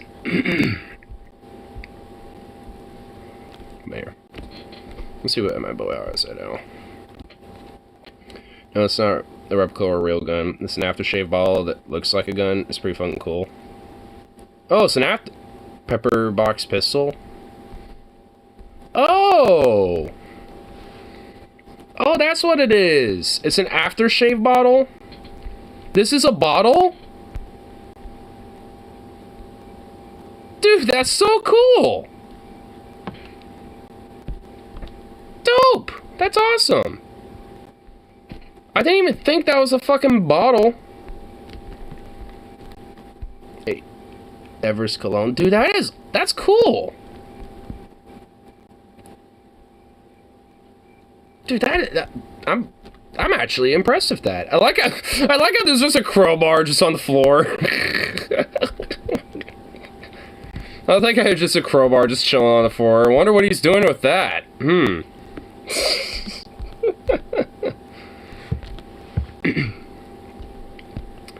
That's pretty fucking dope.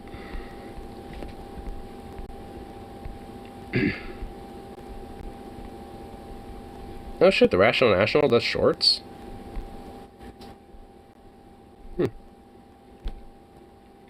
Seems really dangerous if you get too drunk. Hang on guys, I gotta put my cologne on bottle inside a real gun. Boom. Well, unless you had a old 1850 era, like, fucking pistol that looked exactly like that, like, identical to that, I mean, I don't know how you'd be able to mistake that.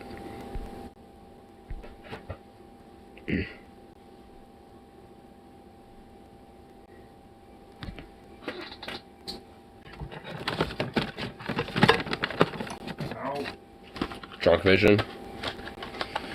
I suppose.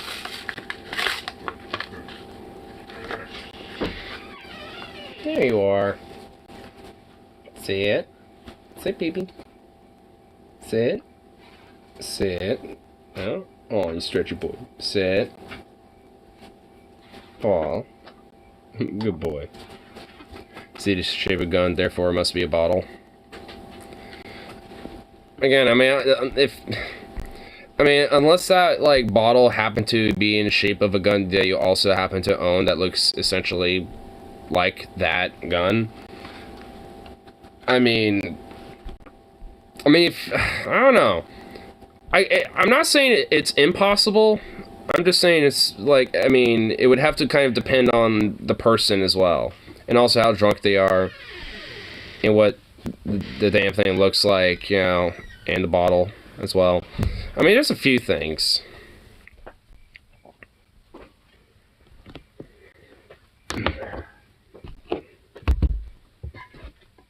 Because I feel like I would be able to do, you know, like if I had like a handgun and a bottle of like aftershave cologne that happened to look pretty similar to that, I feel like I might be able to tell the difference, but the next drug fuck next to me though, probably not, you know, context. Drunk enough to fight their reflection, so I believe something like that can happen. Yeah, when they're pissed out, they're fucking, you know, 8 sheets to the wind drunk and shit, yeah. You know, like people who are irresponsibly drunk. But let's say you're, you know, drinking responsibly, you know, a little drunk and stuff, but, you know, holding your own. Like most people usually are. But yeah, if you got, like, you know, that fucking one drunk bozo stupid fuck, I wouldn't trust him with fucking anything. I wouldn't trust him with a goddamn skateboard, you know, to ride on, let alone a fucking, like, something like that.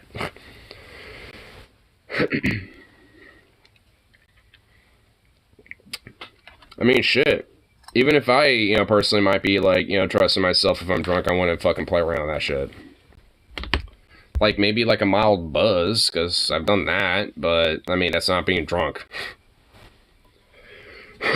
Like, having, like, a singular beer and shooting it, and then, like, a bunch of other, like, melons downrange, I don't think it's that big of a deal, but probably something that shouldn't be happening in the first place. Which is why I've only done it once. It's fun to shoot, though. It's fun to shoot cans.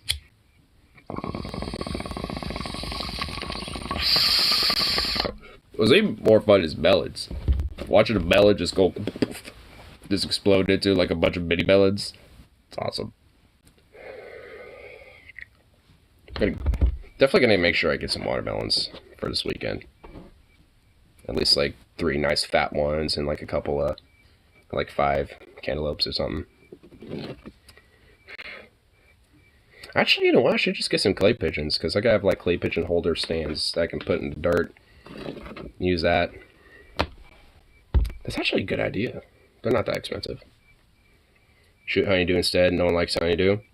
I like honeydew. Hey, I like honeydew. I mean, honestly, I'd shoot, you know, like some squash and some yams and stuff like that, but they're kind of small. I mean, I already have, like, some paper targets and stuff like that, but I just need to get, like, a stand, you know, to have them set up so it's easier to, you know, set them up when I do. But that's why, you know, at least the last few times I've been going, I have, like, a little hammer and some nails that I can just, you know, find some tree or some shit like that, just nail it on there. Which suffices. It works. It's good enough.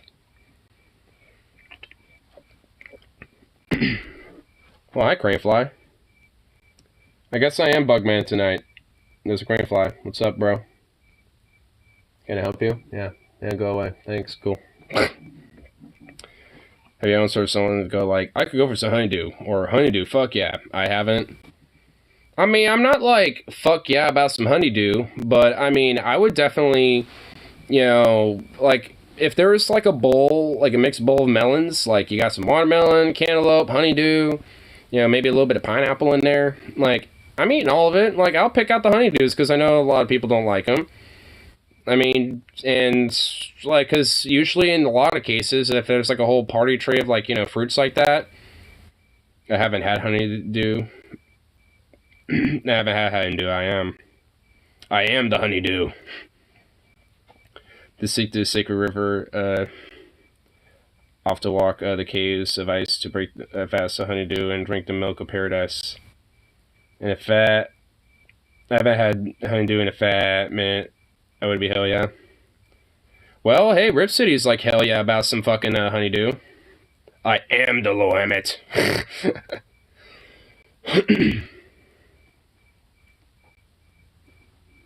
I'm not saying honeydew is horrible, but it's like candy corn of melon family. I could take them or leave them. See, that's another thing. Like, I mean, everyone fucks on candy corns, but I kind of like candy corn. I mean, I don't like love it. You know, I'm not like, you know, gun ho about it. But if I saw, you know, some candy corn, I wouldn't be disappointed. I'd be like, oh, candy corn, cool. Yeah, I'll just start eating it. Like, I mean, I never have gotten, you know, everyone's weird, like, ugh, fuck candy corn. Do not blasphemize honeydew. Candy corn is ass. See what I mean? See? Candy corn is ass. See? Yeah, my point, exactly. Like, what's the problem with candy corn? Like, I mean, I'm not, like I said, I'm not, like, gun-ho about it. I'm not gonna be, like, an adamant defender, but I'm just like, what's so bad about it? It's not that terrible. I have a bag of candy corn a year. It's more tradition than anything else. Yeah. Like, around Halloween time and stuff. And, like, you know, Thanksgiving. Like, that's, yeah. See, like, honestly, now that I think about it, I think I'll do the same. Honeydew is the melon family, the fucking melon family. Basically royalty. It's basically royalty. It is the family of the melons. It started the melon family. It is the melon family. Damn, now I want some honeydew, candy corn, and a beer.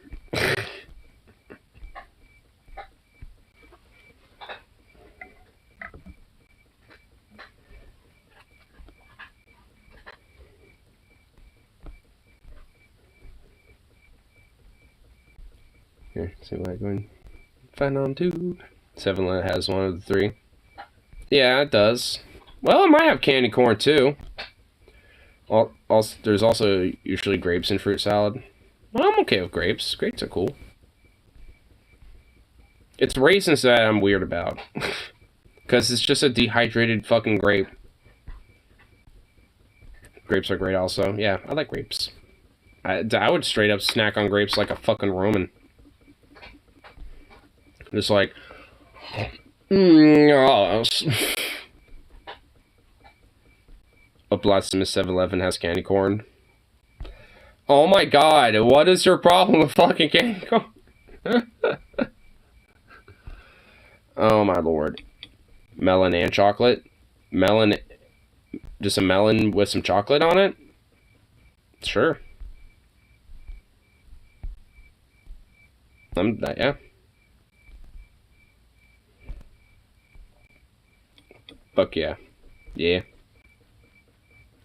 Wait, out of these animals, which one would you rather have? Rat, hamster, chinchilla, guinea pig, rabbit. I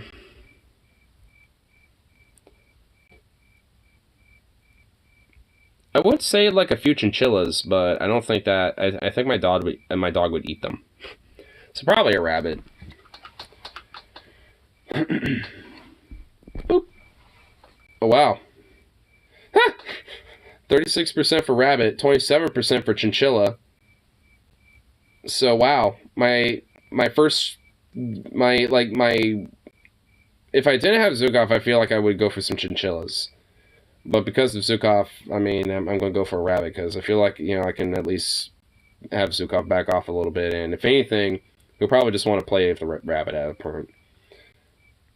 Or fruit I can't get behind, grapefruit. I've tried covering it with sugar, letting it seep in. I've even baked in damn things. Nothing works. It's like black hole bitterness.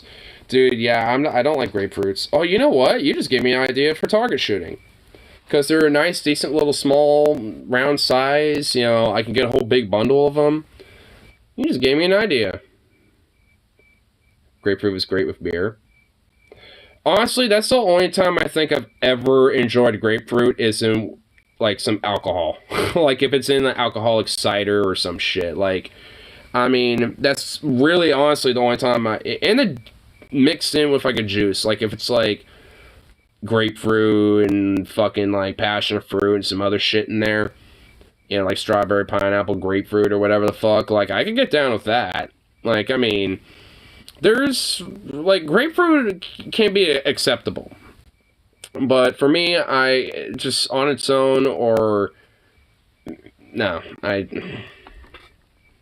love grapefruit. Well, you're not going to like me this weekend.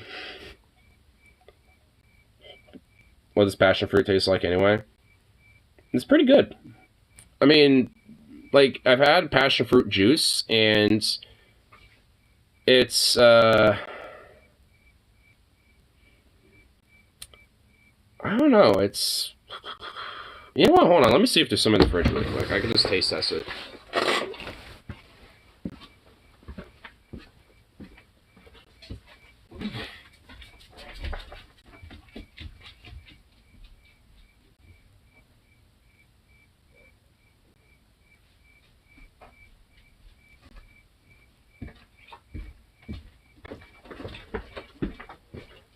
Okay, yeah, so, we did. It tastes tropical. Yeah, a little bit. But here's some passion fruit. I mean, this is what it looks like. That's a passion fruit. It has many names. Chinola, Dominican Republic. Granadilla, South Africa. And Parcha in Puerto Rico. Passion fruits are native to the South American subtropics. The pulp has a refreshing sweet and tart flavor. Perfect for desserts, jams, and juice. I like tropical. So, yeah. Ooh.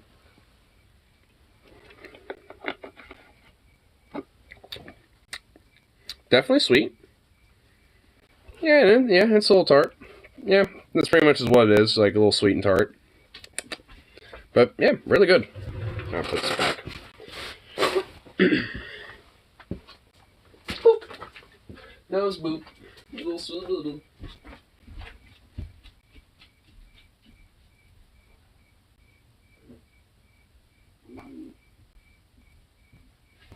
Boob.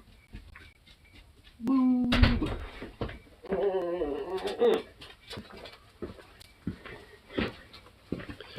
You're a little boob.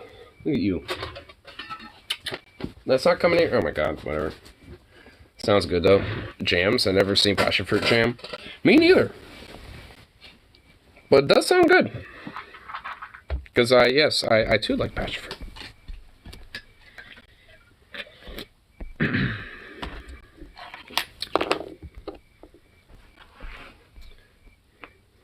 Here. Let's see. Let's see what's on human support.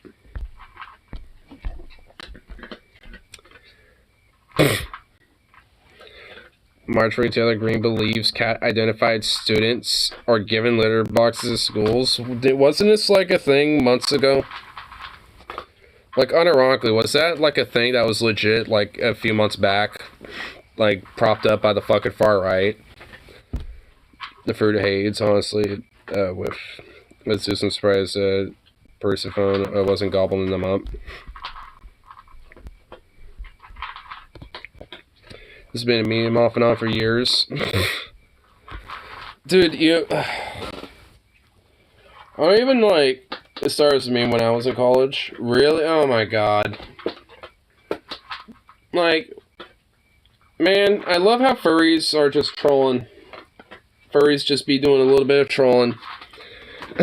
I mean, I find that part funny. I just, like, can't believe that the right wing are propping this up again. They're making it some fucking hoopla again.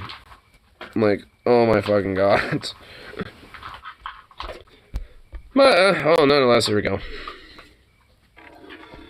Are you just, can you be louder with that? There's a school in Texas that someone identified, you ready for this, for a cat. And they made them put out a litter box. I thought it was something from The Onion.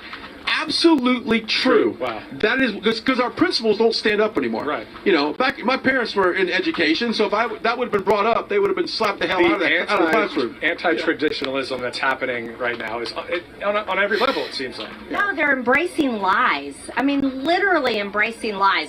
Okay, if some student wants to pretend like a cat and use a litter box after school, that's their prerogative, whatever. But no, the school and school... Interesting. But if you want that kid to, you know, like, be forced to, like, stand for the Pledge of Allegiance or do prayer in school, that isn't their prerogative. Or if women, you know, want to have an abortion or not, that's not their prerogative either. Seems interesting. Students and teachers should not have to be put through that because it's a lie. Yeah. And we have to reject them. It's not about people's feelings, it's about the truth and rejecting the lies, and we have to stand up. They're embracing lies, Marjorie Greene claims, after embracing one of the dumbest lies imaginable. And contrary to what they said in that video, that is not happening. It's been thoroughly debunked. And before we get to the origins of that particular dumb conspiracy theory that blew up in right-wing circles, just ask yourself for a moment, if somebody brought this information to you and they claimed with a straight face that students at schools were shitting in litter boxes, how would you react? Perhaps if you're... I mean, I would just laugh and just scoff at it, be like, you're either an idiot or... like, you've been smoking some good shit, and I'd like to smoke some of that good shit with you, good sir. Like, I mean, I don't do, like, I'm just like, what the fuck? I mean, honestly, it'd just be both. It'd be like, okay, that's some bullshit, but whatever you're smoking, can I have some? Because that sounds awesome. You would think, oh, okay, interesting, sounds weird, I'll have to look into that. But would you just, like, believe it? Odds are you wouldn't, because you're not as gullible as most right-wingers. But right-wingers heard that story and they thought, oh, yeah, that sounds pretty plausible. Kids shitting in litter boxes at schools, yeah, that's probably happening. And they ran with it. So I've got two things to say about this story. First of all, don't forget to redeem your free Trump book at freetrumpbook.com.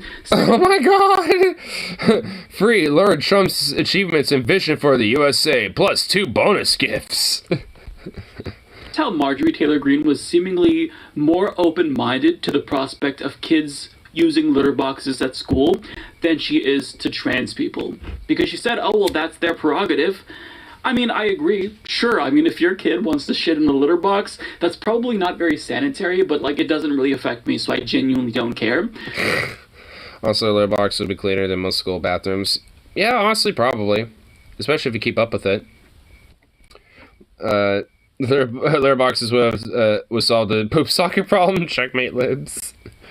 Thinking about people who attack Chinese people over COVID, which they deny exists, so they attack minority or something they didn't even believe was real. I bet if aliens spent decades studying server brain, they still wouldn't know why it works the way it does, and I use the word works very loosely. Yeah, because honestly, I don't think there is anything that fundamentally, you know, works within the brain of a conservative. At least, you know, these far-right conservatives. Demand to have this banned? I mean, Marjorie Taylor Greene, she created legislation to erase trans students out of existence, to make it so that way kids who are receiving gender-affirming care, well, they have to detransition. But yet, when it comes to cat kids, she's like, no, we don't have to ban that, that's perfectly fine. Interesting. Now, there's a reason why I'm bringing up trans people, and this is because this whole myth stems from hysteria over trans people, and it's honestly semi-based in the one joke that right-wingers have, which is, oh, what's that? A boy can identify as a girl? Can I identify as anything that I want to? Can I identify as an Apache attack helicopter? So, you know, this is kind of the logical extension of that. Oh, well, what's that? If boys can now identify as girls, I guess that kids can identify as cats. So that's where we're at in American political discourse, where to fearmonger over trans rights, you have to make it seem as if it's a slippery slope. But if your kid is trans, then that's going to lead to kids identifying as cats. and dogs and cars and fill in the blanks. Which, funny enough, is kind of similar to the whole gay marriage argument, if you think about it. Oh, they want, men to marry men and women to marry women. What's next? Men marrying dogs and women marrying horses, and then men marrying their fucking Ford Mustang, or whatever the fuck. It's the same fucking analogy if you really think about it, just extrapolating into trans issues where it's like, oh, what, they want to identify as dogs and cats, and next they want to be like Apache helicopters and blah, blah, blah. This lie originated from a December 2021, on December 21st, school board meeting. Oh no, litter boxes have defeated our awful marketing strategy. I'm going to have to fire everyone and take a golden parachute for 90 seconds. Michigan School District. And one person in particular brings this up based on something that she heard, cites no evidence, but she then proceeds to extrapolate. And after she said this, it blew up. So take a look. This is where... Just wait for 50 years when the furry rights movement starts. It's going to be sooner than that, buddy. The conspiracy... Little does anyone know, but my labor rights advocacy is actually secretly furry rights advocacy. I'm just waiting for the right moment to really unleash the actual rhetoric. Yesterday, I heard something, and I was stunned. And today, I am equally stunned and a little bit upset. Well, not a little bit, a lot of bit upset. Furious. I would even use that word, but I want to talk about... Oh, you used the word furious. Oh, shit. Got a firebrand over here. The fact that, and I know this is going on nationwide, so it is not just for this board, but our community needs to understand that the agenda that is being pushed through our schools is, just my opinion, but somewhat nefarious when it comes to some of the activities. So let's talk about furries. Fury furries. Love it. It was addressed by a child a couple months ago that they are put in an environment where there are kids that identify as a furry, a cat or a dog, whatever. And I'm a furry and I don't literally identify as a husky, just saying. I heard that at least one of our schools in our town has in one of the unisex bathrooms, a litter box for the kids that identify as cats. I am really disturbed by that. Is there a fire hydrant, for those that identify as dogs? And I will do some more investigation on that. I know it's going on nationwide. I know it is. It's part of the... Gotta do some deep investigation work on that. Oh yeah, your journalism credentials are really coming out. Pushed. I don't even want to understand it, but I think that people need to. If you don't even want to understand it, then why do you want to investigate it further? Because I am really upset as a parent that my child is put in an environment like that, and I'm sad that your child has to be put in an environment where you exist and you happen to fucking raise your kid. That kid would be better off not being raised by you.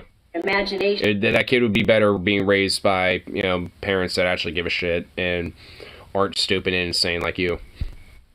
If someone lives in a fantasy world and expects other people to go along with it, I have a problem with that. So I'm just putting that out there. I will investigate more. And just like that, a new conspiracy theory was born.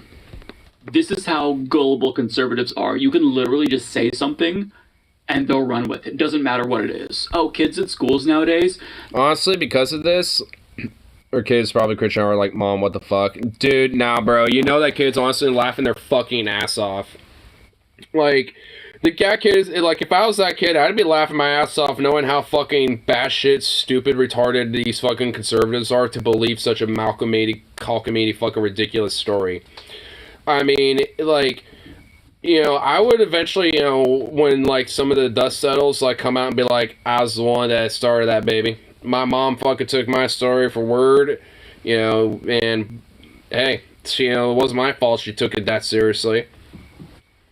The kid probably told her as a troll. Yeah, dude. That's what I'm saying. The kid do be a trolling. The kid's probably a furry and wanted to troll their mom a little bit because she's because the kid was probably sick of hearing how bad the furries are and instead of, being sick of it as in, Mom, fuck you, she's like, you know what, the kid's probably like, you know what, I'm gonna fuck with my mom about this. You know, it's like, I know I probably get it still when it comes to her shit, but hey, at least I can fuck with her about it and make it funny for me. And then it blew up to be way more than that. So honestly, like, if I was in that kid's position, I would just be laughing my ass off, and just, whenever I have just a downer of a day, I straight up would think about the troll, you know? The troll that, was heard around the world. Do werewolves count as furries? Or furrites? No, but yes. Like, I mean, a lot of furries, I mean, kind of become furries because of werewolves and shit like that. I mean, I like them. So, I mean, at least for me, it's not, entirely, but yes. I guess it's not mutually exclusive. Like, it can be, but, like, if you're into werewolves, that doesn't necessarily mean you are furry, but, yeah. What in the fuck was that? YouTube literally just cut a granny cigarette saying hello in a loop randomly. YouTube hella drunk. Wait, what? What in the what the fuck was that? YouTube literally just cut to the Grand Inquisitor saying hello in a loop. The Grand Inquisitor? What the fuck? Yo, I wish there was a way you could have shown me what you're talking about, because I kind of want to see that. Dude, you'll have to, like... Dude, your YouTube app does some shit, bro. Like, next time I hang out with you, we gotta be on, like, YouTube or something, so we can see what the fuck is going on. Because that's interesting. Going a skeptical kind of snowball. Don't care, playing, having fun, making a snowball. Oh my god. Oh. YouTube randomly cut to me with the Grand Inquisitor saying hello on a loop. Weird.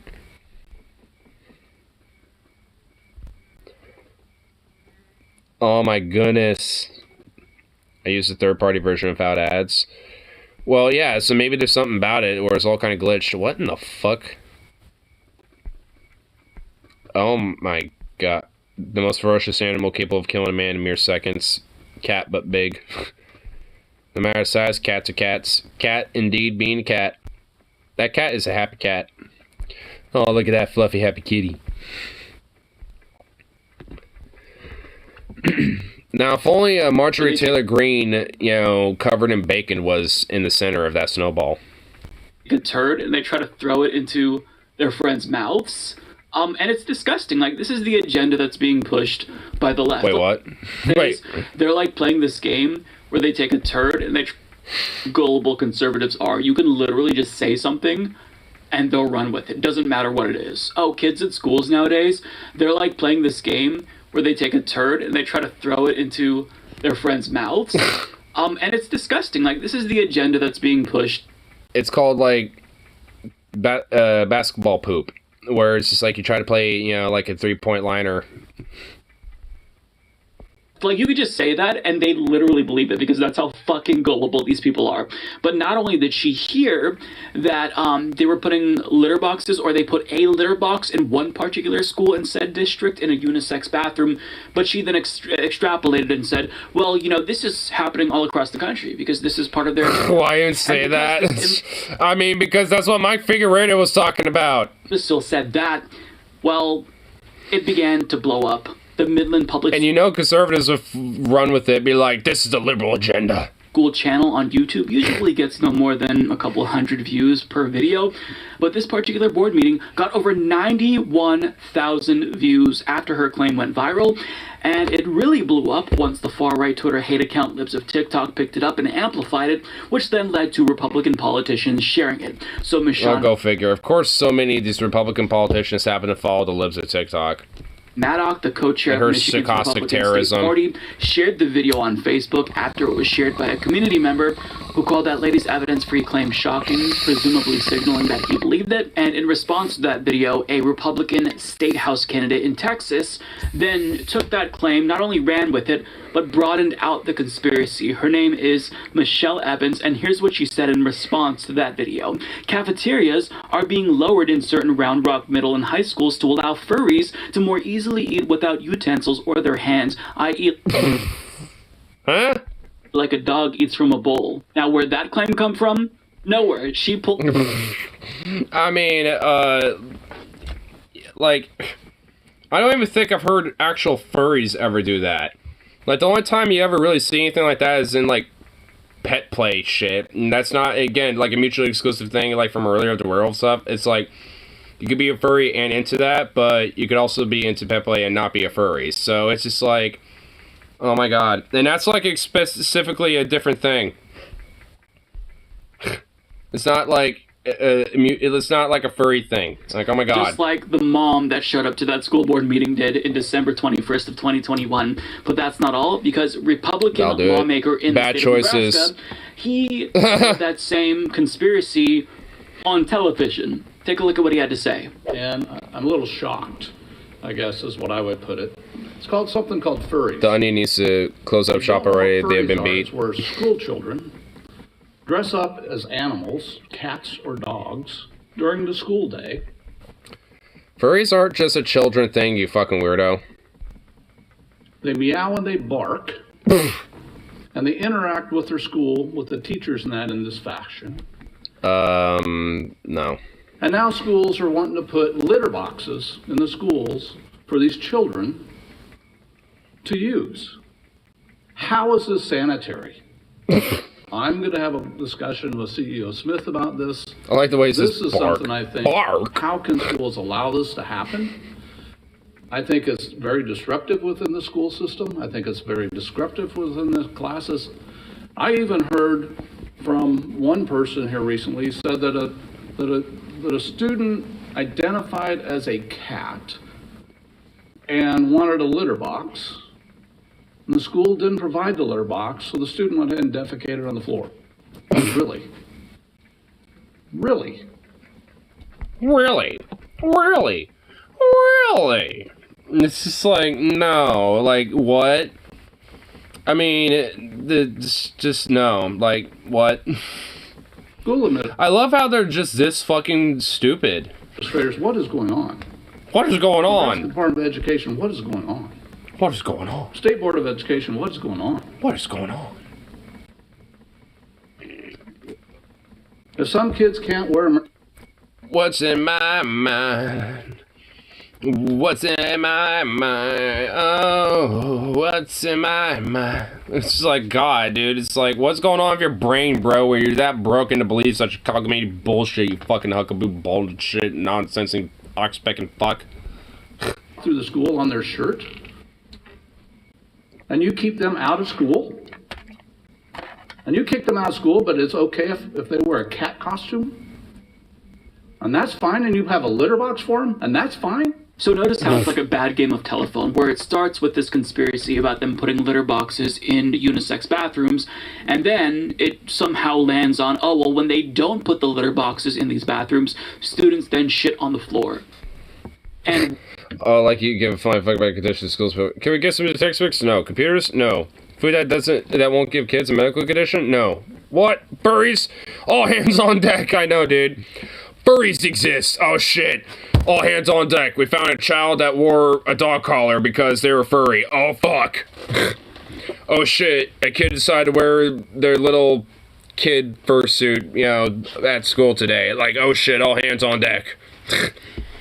I mean, it's like, it's not like fursuits for kids don't exist. Like, I mean, there are fursuit makers that will make them for kids.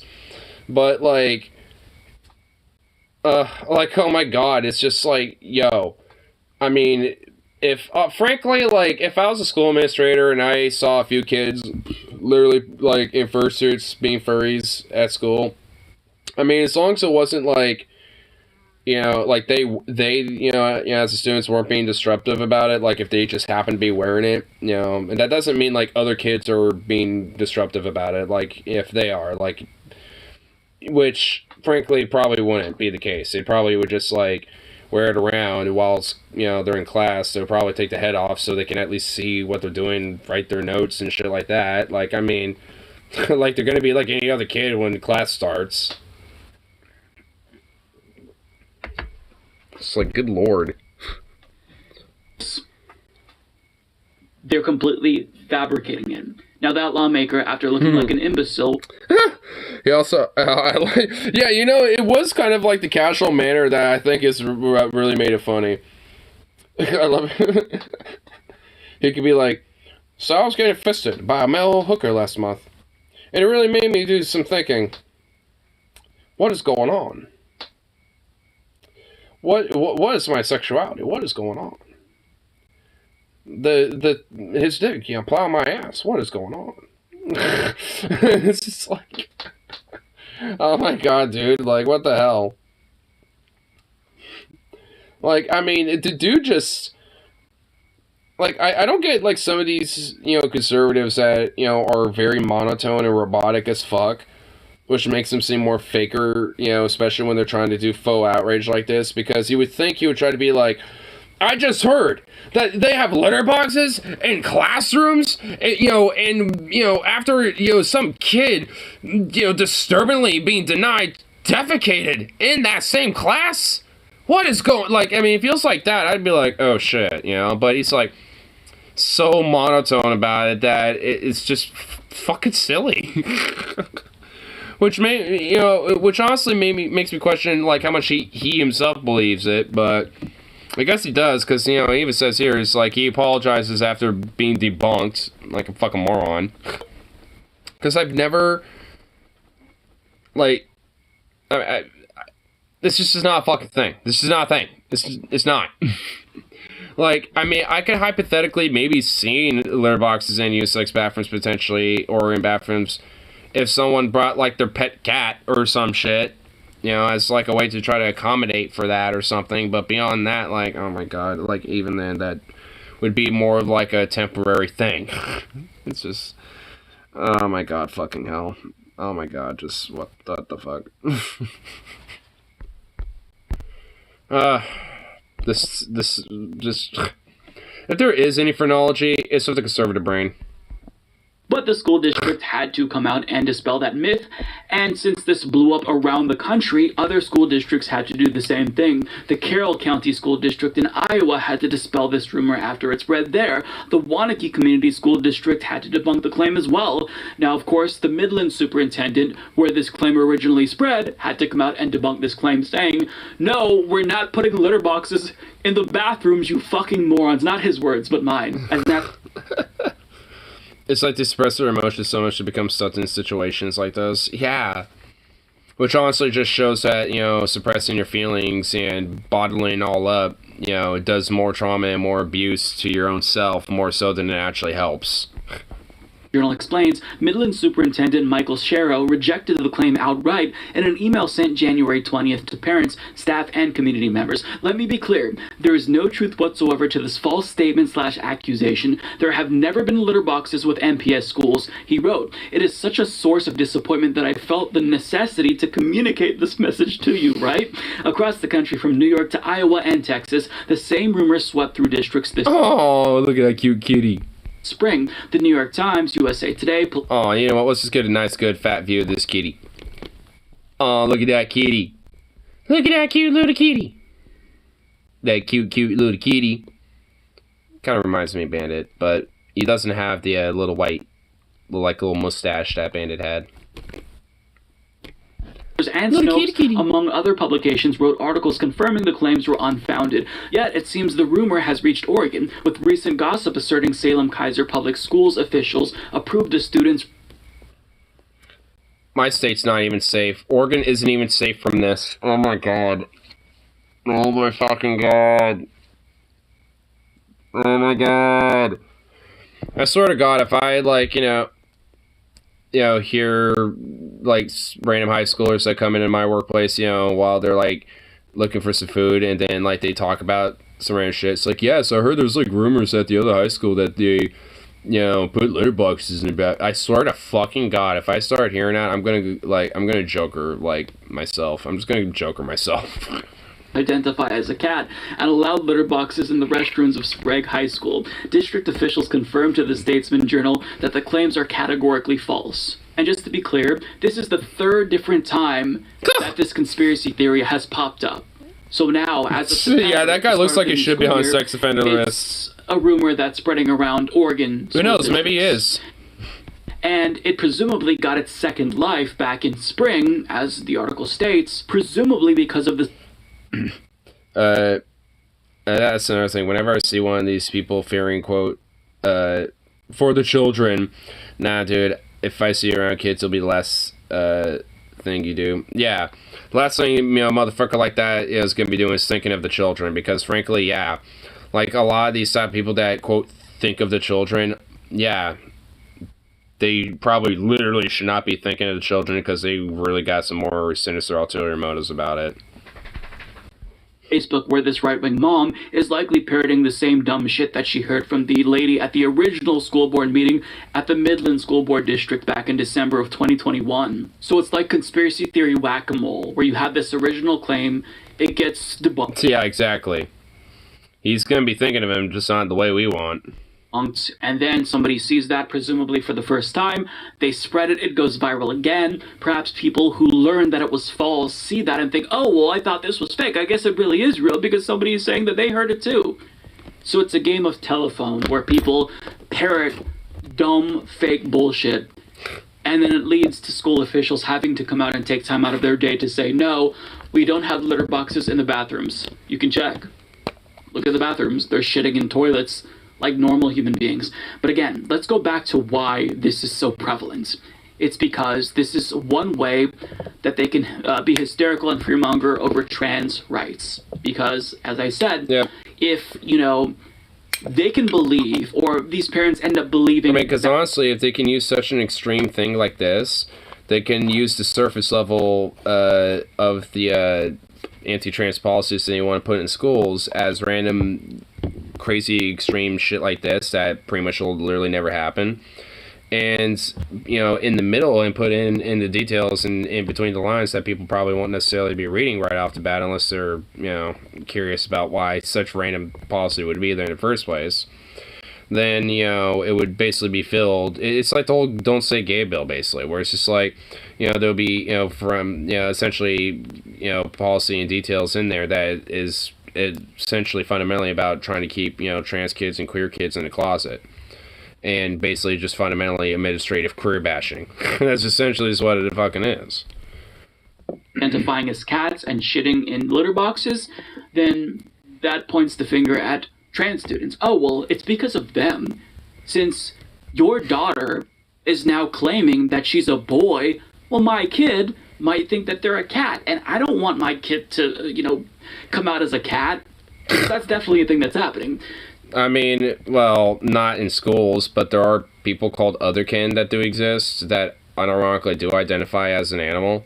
Obviously they, wish they could express, like what that animal is, but, because they, quote, feel trapped in their human form or whatever. It's frankly a little bit more silly in my mind, but, whatever. It's harmless and I really don't care.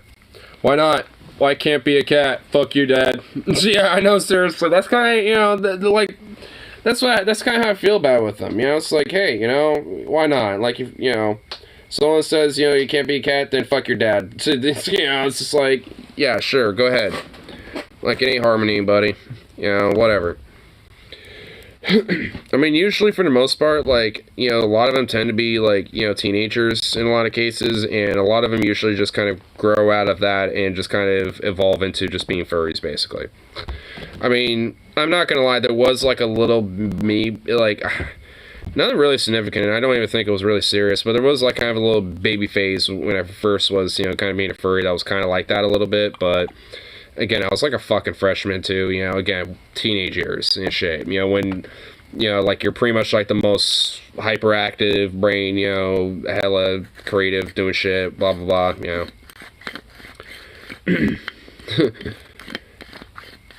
Why don't you stop acting like a dog the second you stop being a deadbeat? Ooh, that would be a good fucking comeback. It's like, well, I would let you be a cat, but you could be acting like a fucking dog. It's like, can you stop acting like that? It's like, well, I would if you weren't such a fucking deadbeat. Cue in fucking, what's his name? Fire or something? Something Fire. Where it's just like, I forgot what his fucking name was. It's like that rap meme where everyone's all like, oh, and all that shit. Oh, here, I'll play the last little bit of this. People, this is now happening. Because of trans people, other bad things are happening. It's a blame game, and this is a common thing that this is what you did to me. When this is what you did. Who's against Look at it. Civil rights tries to demonize the marginalized minority. But of course, you know, somebody like Marjorie Taylor Greene, completely gullible with no common sense whatsoever, is going to believe this and not even question for a second. That's implying that she has sense in the first place. Wait a second. Where's your evidence? Where'd this come from? She just buys it and says, they're embracing lies. Of course, not realizing the irony from this former QAnon supporter, emphasis on the former, because who knows. She still is. I mean, if Republicans are this gullible, that's a problem for the country. Sure, we can make fun of them and dunk on them, that's fine. But you can't be this gullible and have society be healthy, right? If they can believe something as stupid as this, they could believe anything, more dangerous lies. This is how we got to this point where most of the Republican Party doesn't believe that the election in 2020 was fair. So here we are, where the right in this country will believe anything. I bet she still secretly denies all. Oh, dude, absolutely. Like, she's I still firmly believe she's like a full-on fucking anti-Semite. Like, she just, jeez. She just doesn't want to fucking admit it, you know, because obviously the last time she kind of got anywhere close to, you know, the whole, like, Jewish question shit was, you know, they harped on her, like, you know, like eagles and shit, sticking her talons in her and being like, you ain't fucking doing that. So she did some fake-ass, you know, honestly, frankly, assaulting little tour of Auschwitz or some shit, or like a Holocaust museum or something like that. I don't know. She toured, you know, something that was a Holocaust museum. I forgot it was Auschwitz or some other place in America or something. I forgot what, but it doesn't matter. Like, but she did it in such a fucking, like, fake, obviously fake and, you know, just condescending, like, oh, yeah, you know, I mean, like I said, honestly, in my mind, it was more insulting, you know, see, as an attempt of an apology more than anything. Especially when it comes to their fucking heavy use of trying to, like, equate, you know, the Holocaust to them and their fucking plight and their victimhood.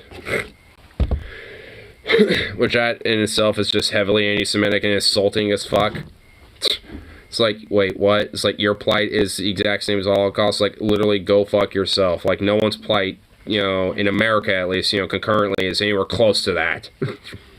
Outside of maybe, you know, prisoners. But even then, you know, it's not close. Similarities, but they're not that close. No standard for evidence, no scrutiny whatsoever. They just hear someone say it, and they run with it, and it blows up. We have to find some way to educate these people, give them media literacy training, just have them develop a better bullshit detector. But until that's the case, if that's even possible, we're going to continue to see stories like this, and they're probably going to get even dumber. And honestly, like, let them show their stupidity. Because eventually they're going to go so dumb that they're going to only get more and more fringe, you know, with their stupidity. Of, like, how stupid people are being. And, like, even, you know, because there'll eventually be people that be like, okay, just getting a little far-fetched. Maybe this shit isn't as real as I thought. Because it has happened with some, you know, former QAnoners already.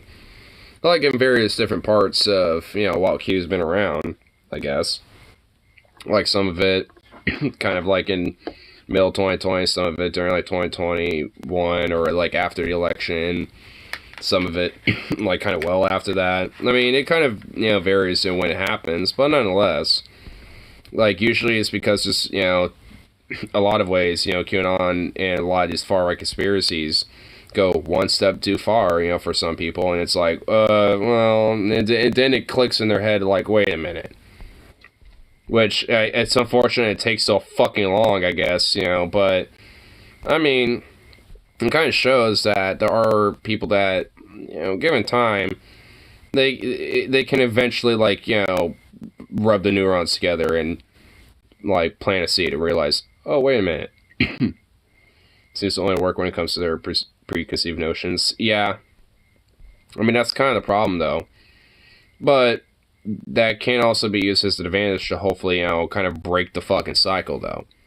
And kind of having to, realizing that. Especially when it comes to a lot of fucking, especially this far deep, type of crazy conservative types.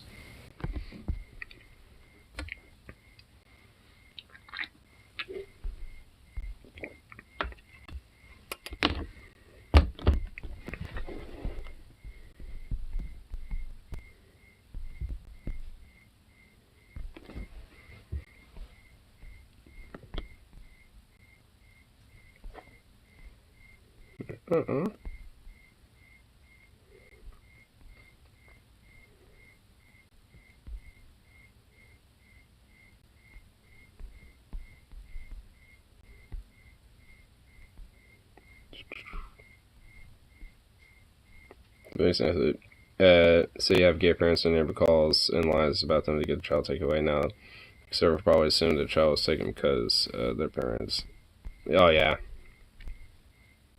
that were abusive when they really couldn't know the truth. There's some cursory research. Well, yeah.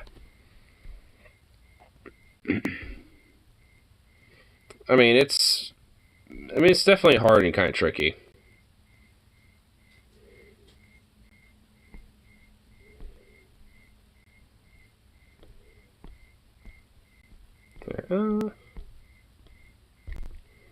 Is there any? No?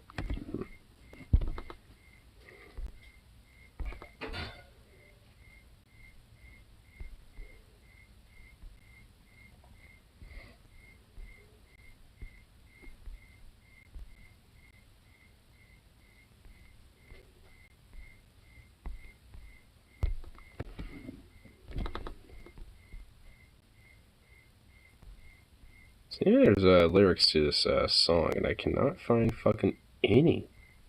This is a newer song, but fuck. I think there'd be goddamn lyrics to it.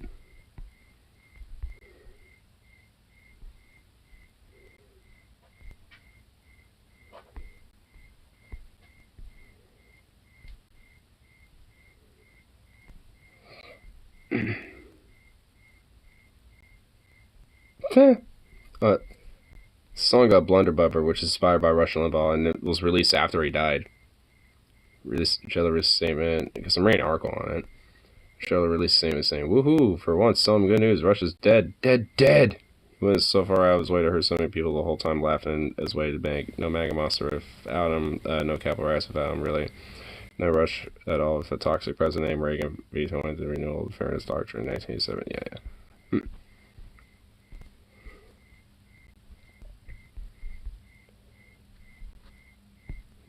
But is there, like, anywhere where I could find the fucking news, or not the news, the lyrics to this song? That'd be nice.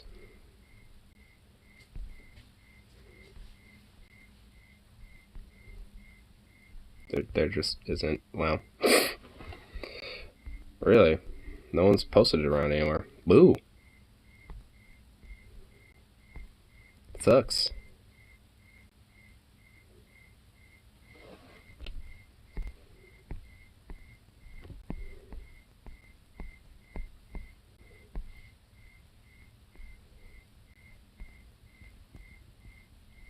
Oh. Oh no, it's actually on his YouTube description page. There they are.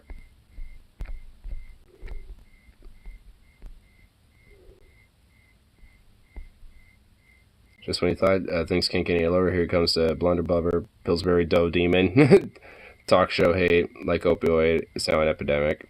So come on, meet your evil twin. Can't admit you have Rush is always white. Hometown airwaves snatched by corporations. Now it's all prairie. Home neo-Nazi companions. We're libtards, feminazis, and still flakes to keep their guns on us at the banks. Market their class war as the race war. Hate pastry of the day. Pavlov dogs is the brainless. But Rush is never right. Bart's not very bright. Bart Bright. Breitbart. It's I kind of see the wordplay there. Flush Rush, Fuck Fox, turn them off. If your lights come back on. So sick to death of blowhard pundit piglets. I time we brought back the fairness doctrine. Used to law when you spew your bias and lies, even Fox would have to let the other side reply. No more boys will be boys. They know where they can go, forced to watch their own show, tied to beds of nails. As blended rubber dies, all blended rubber dies. Flush Rush, Fuck Fox, turn them off. Woohoo! Bass lyrics.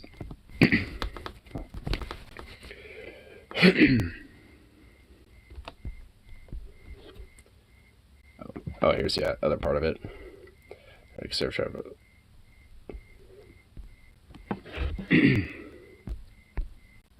Cool. I have to make sure I like it right there. Sweet.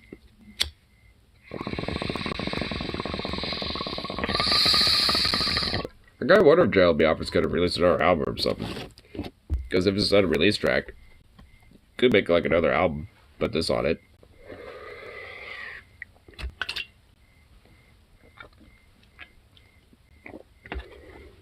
Yeah, I'll have to just play it right now. Plug it. Let's still find something else, you know?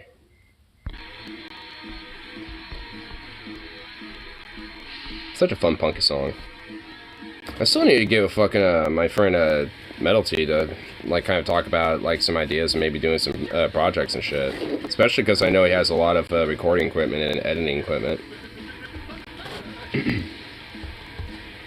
Because even for my own shit, that'd be actually pretty convenient.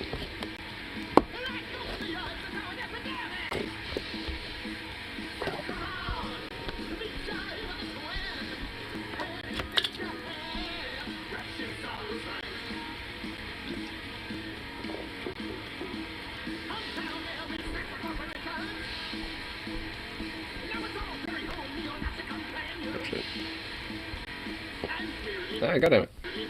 There we go.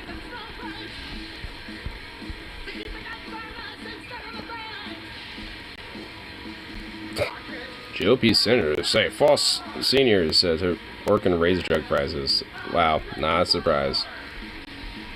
Of course, these anti-fucking worker goons and shit, like, are always out here trying to fucking basically, you know, just find every way to just, like, make people, like, get squeezed out of every fucking little ounce of their life. Go fucking figure.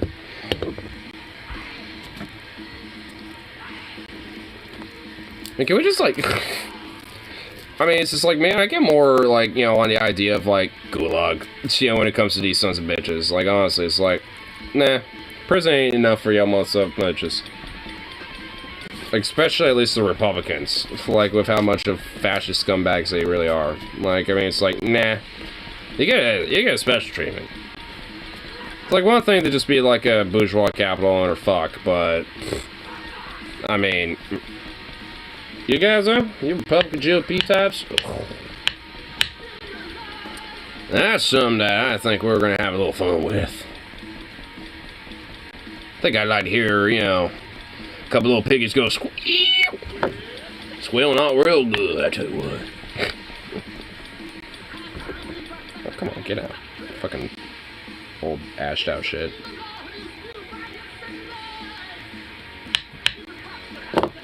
There we go.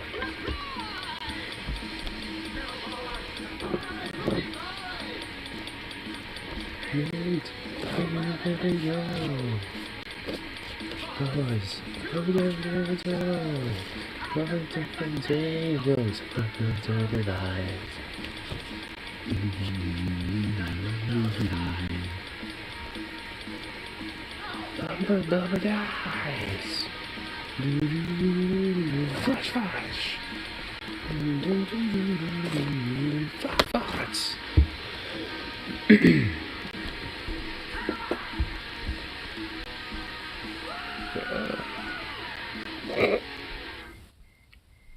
Women worship men, debating an Andrew Tate fan. Oh my god, Hunter Avalon, why do you do that to yourself? Why does Hunter Avalon do that to himself? Just debate fucking weird fucks like that. Like, I can never do that. I have to admire Hunter Avalon for, like, being bullheaded and, you know, just delving into these fucking weird, like, conservative weirdos, Christian reactionary types, fascists, fucking Andrew Tate weirdos. Like, my brain would just melt into mush. Like, it'd basically be like an indirect lobotomy. It'd be a lobotomy without the lobotomy. I just be vegetabilized at a certain point, just like...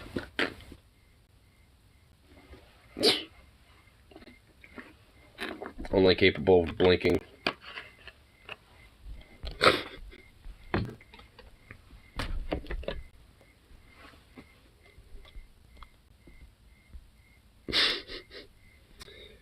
What is this? How many people would it take to bring down a silverback gorilla?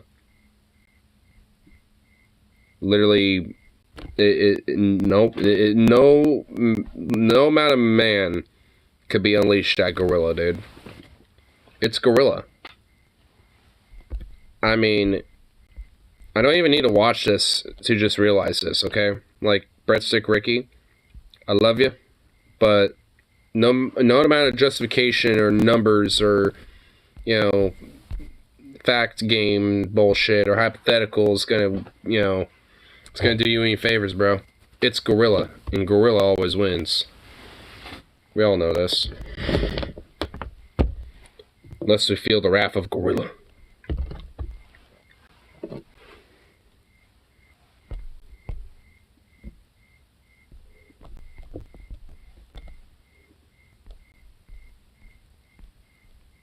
In fact, where's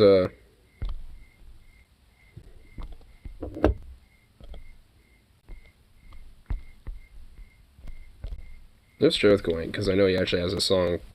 It's Gorilla Freestyle. Here we go.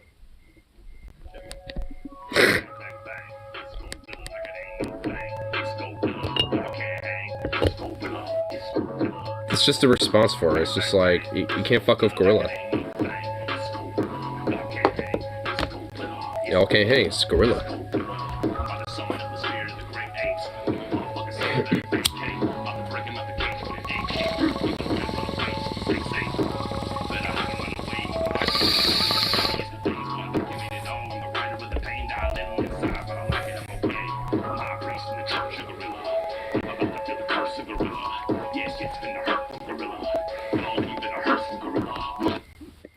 Too bad it's only like a 42-second little freestyle clip, but goddamn, it needs to be a full thing. Jericho still needs to get up on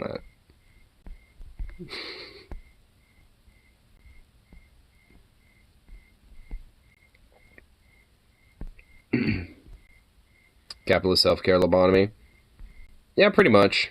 That's essentially what would happen if I was like on like the level of Hunter Avalon doing what he would do.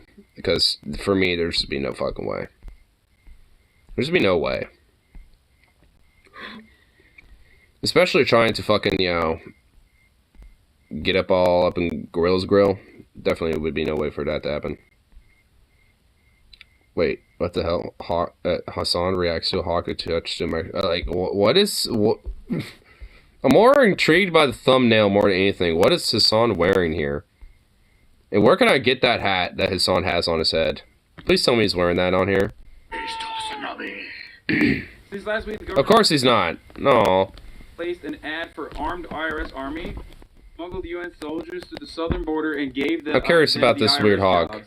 Now they're training in the suburbs with AR-15s to become the deadliest tax collectors the world has ever known. Plan for a one world government and one world currency.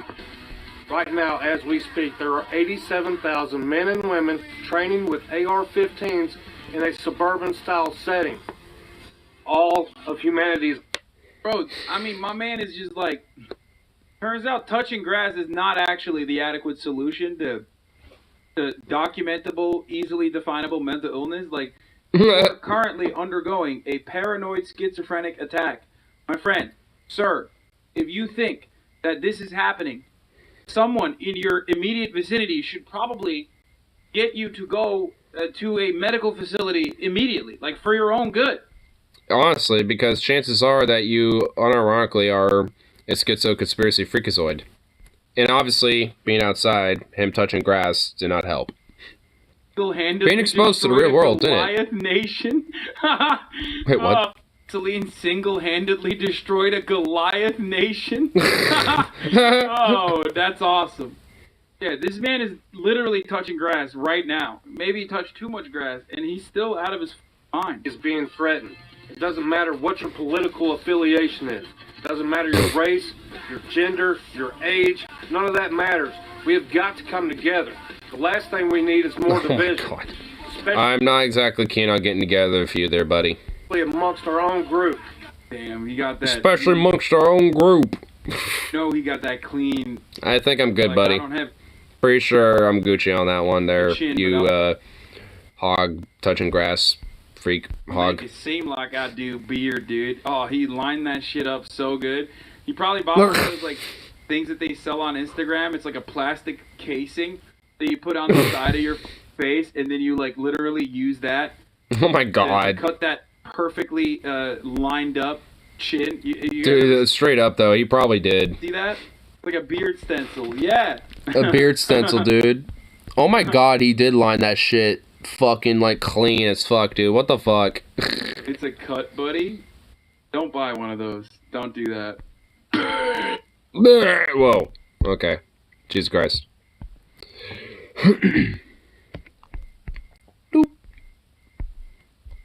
What the fuck? What's going on here? Jesus Christ. I'm starting to love that, like, filter only just because of Breadstick Ricky's fucking videos. It's making me curious. I'm being intrigued by Ricky.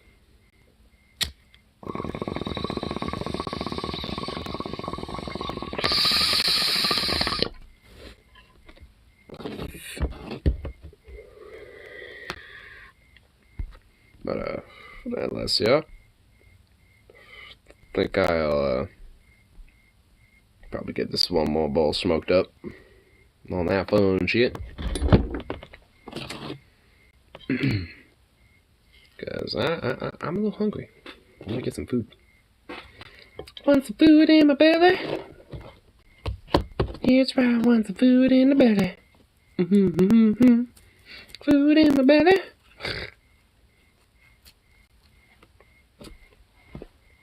Want some food in the damn old belly, yeah. Zukav's just been hanging out outside this entire time, hasn't he? Zukav! Boo-boo! Boo-boo!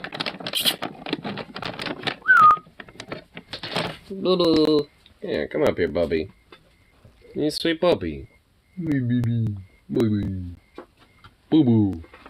Oh. Hey. What's up, buddy? You been hanging out with me. What the hell? You goofy little schmuck. Oh. You goofy goof.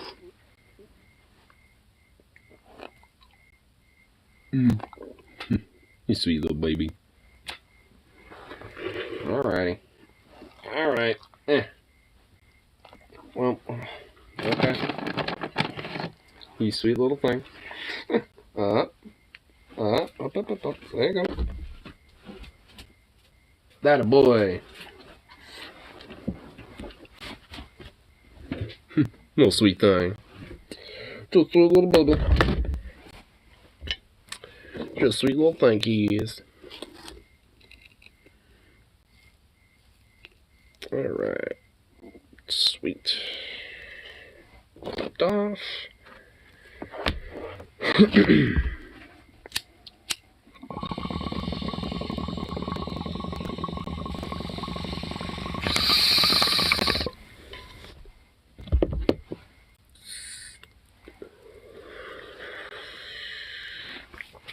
Anyway, all good for the rest of the evening, so peace out, and I shall be back around for the next one, so